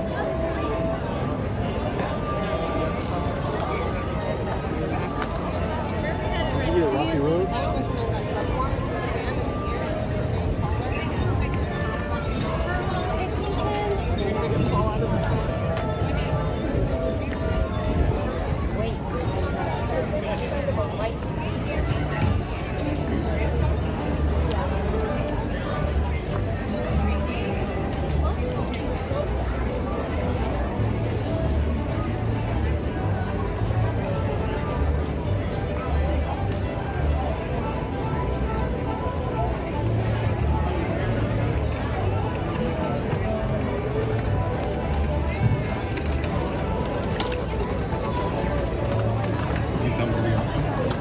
Yeah, I'm retired, so I have a Magic Key, like the Inspire Magic Key, so I'm only blocked out like 2 weeks out of the year, the 2 weeks right before Christmas. So I usually come on Wednesdays, Fridays, and then my wife usually comes with me on Sunday, but she's visiting her mom today. And I have a YouTube channel, and so there's always friends on chat with me. Yeah, that's awesome. That's too cool. Sounds like a fun time. Yeah, it's something to do. It's like a hobby. Some people go golfing. I go to Disneyland, come here, have lunch or dinner, hang out. Sometimes I meet friends here. You can't beat it. That's good.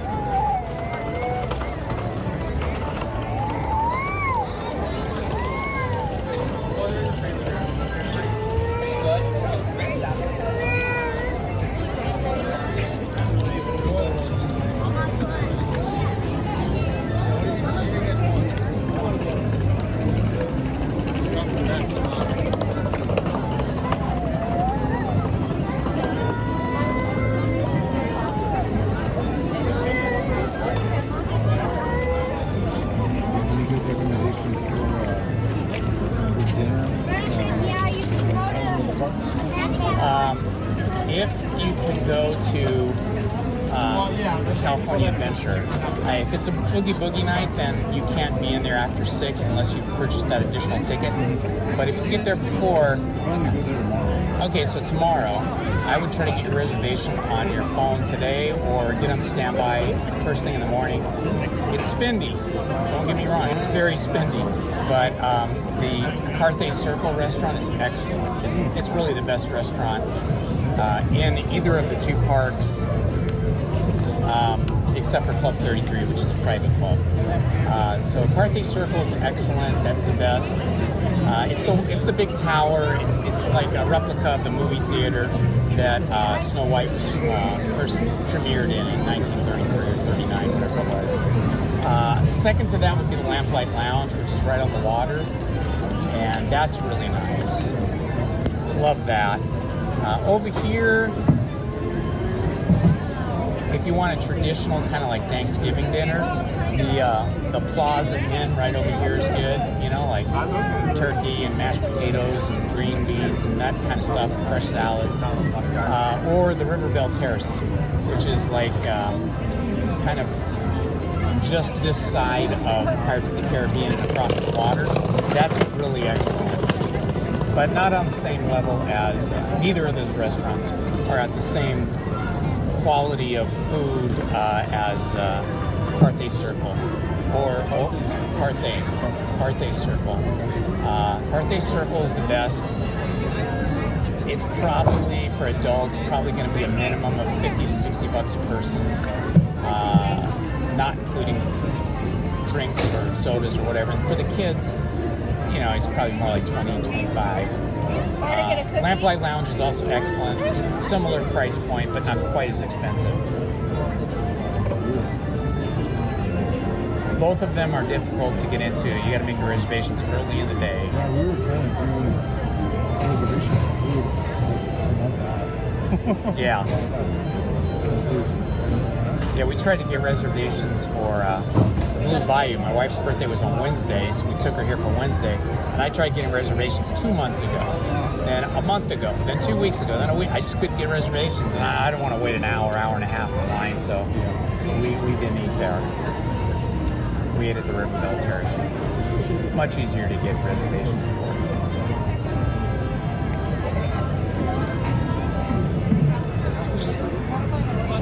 Mickey and his pals are Here we go, guys. filled with Halloween spirit.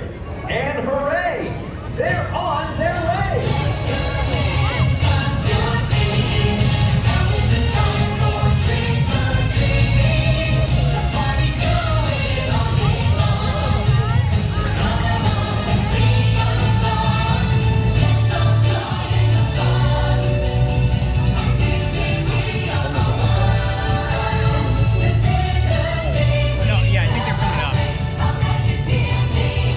Down there. They're on the other side of the pump.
that was super fun. It's always great to see the cavalcade.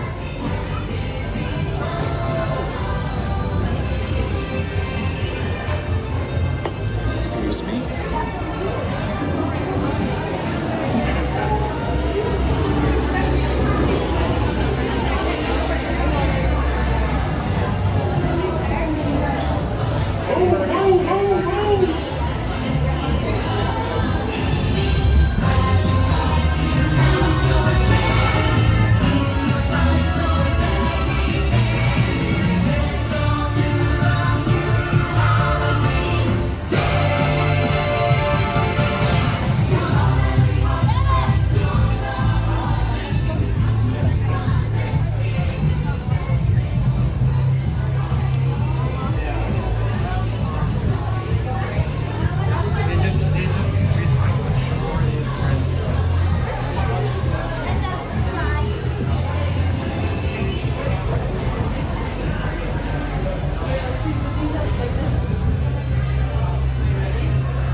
Posable Mickey and Minnie figures. Kind of cute.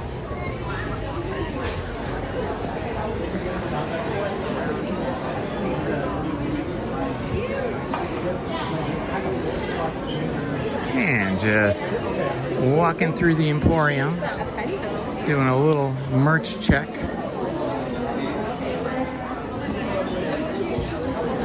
Super busy. Everybody buying their Disney merch.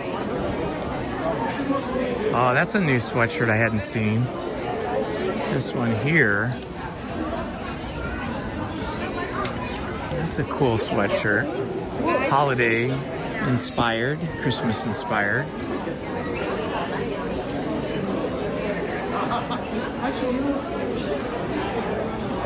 25% off sign is back. That is a cool sweatshirt there.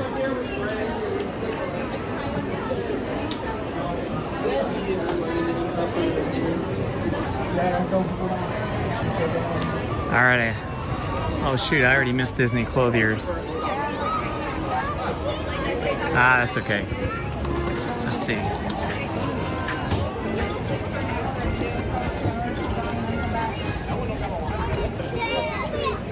I know, right? Look at they photo too. There's nobody else really. Your phone is dead. I know that. He's actually very sturdy.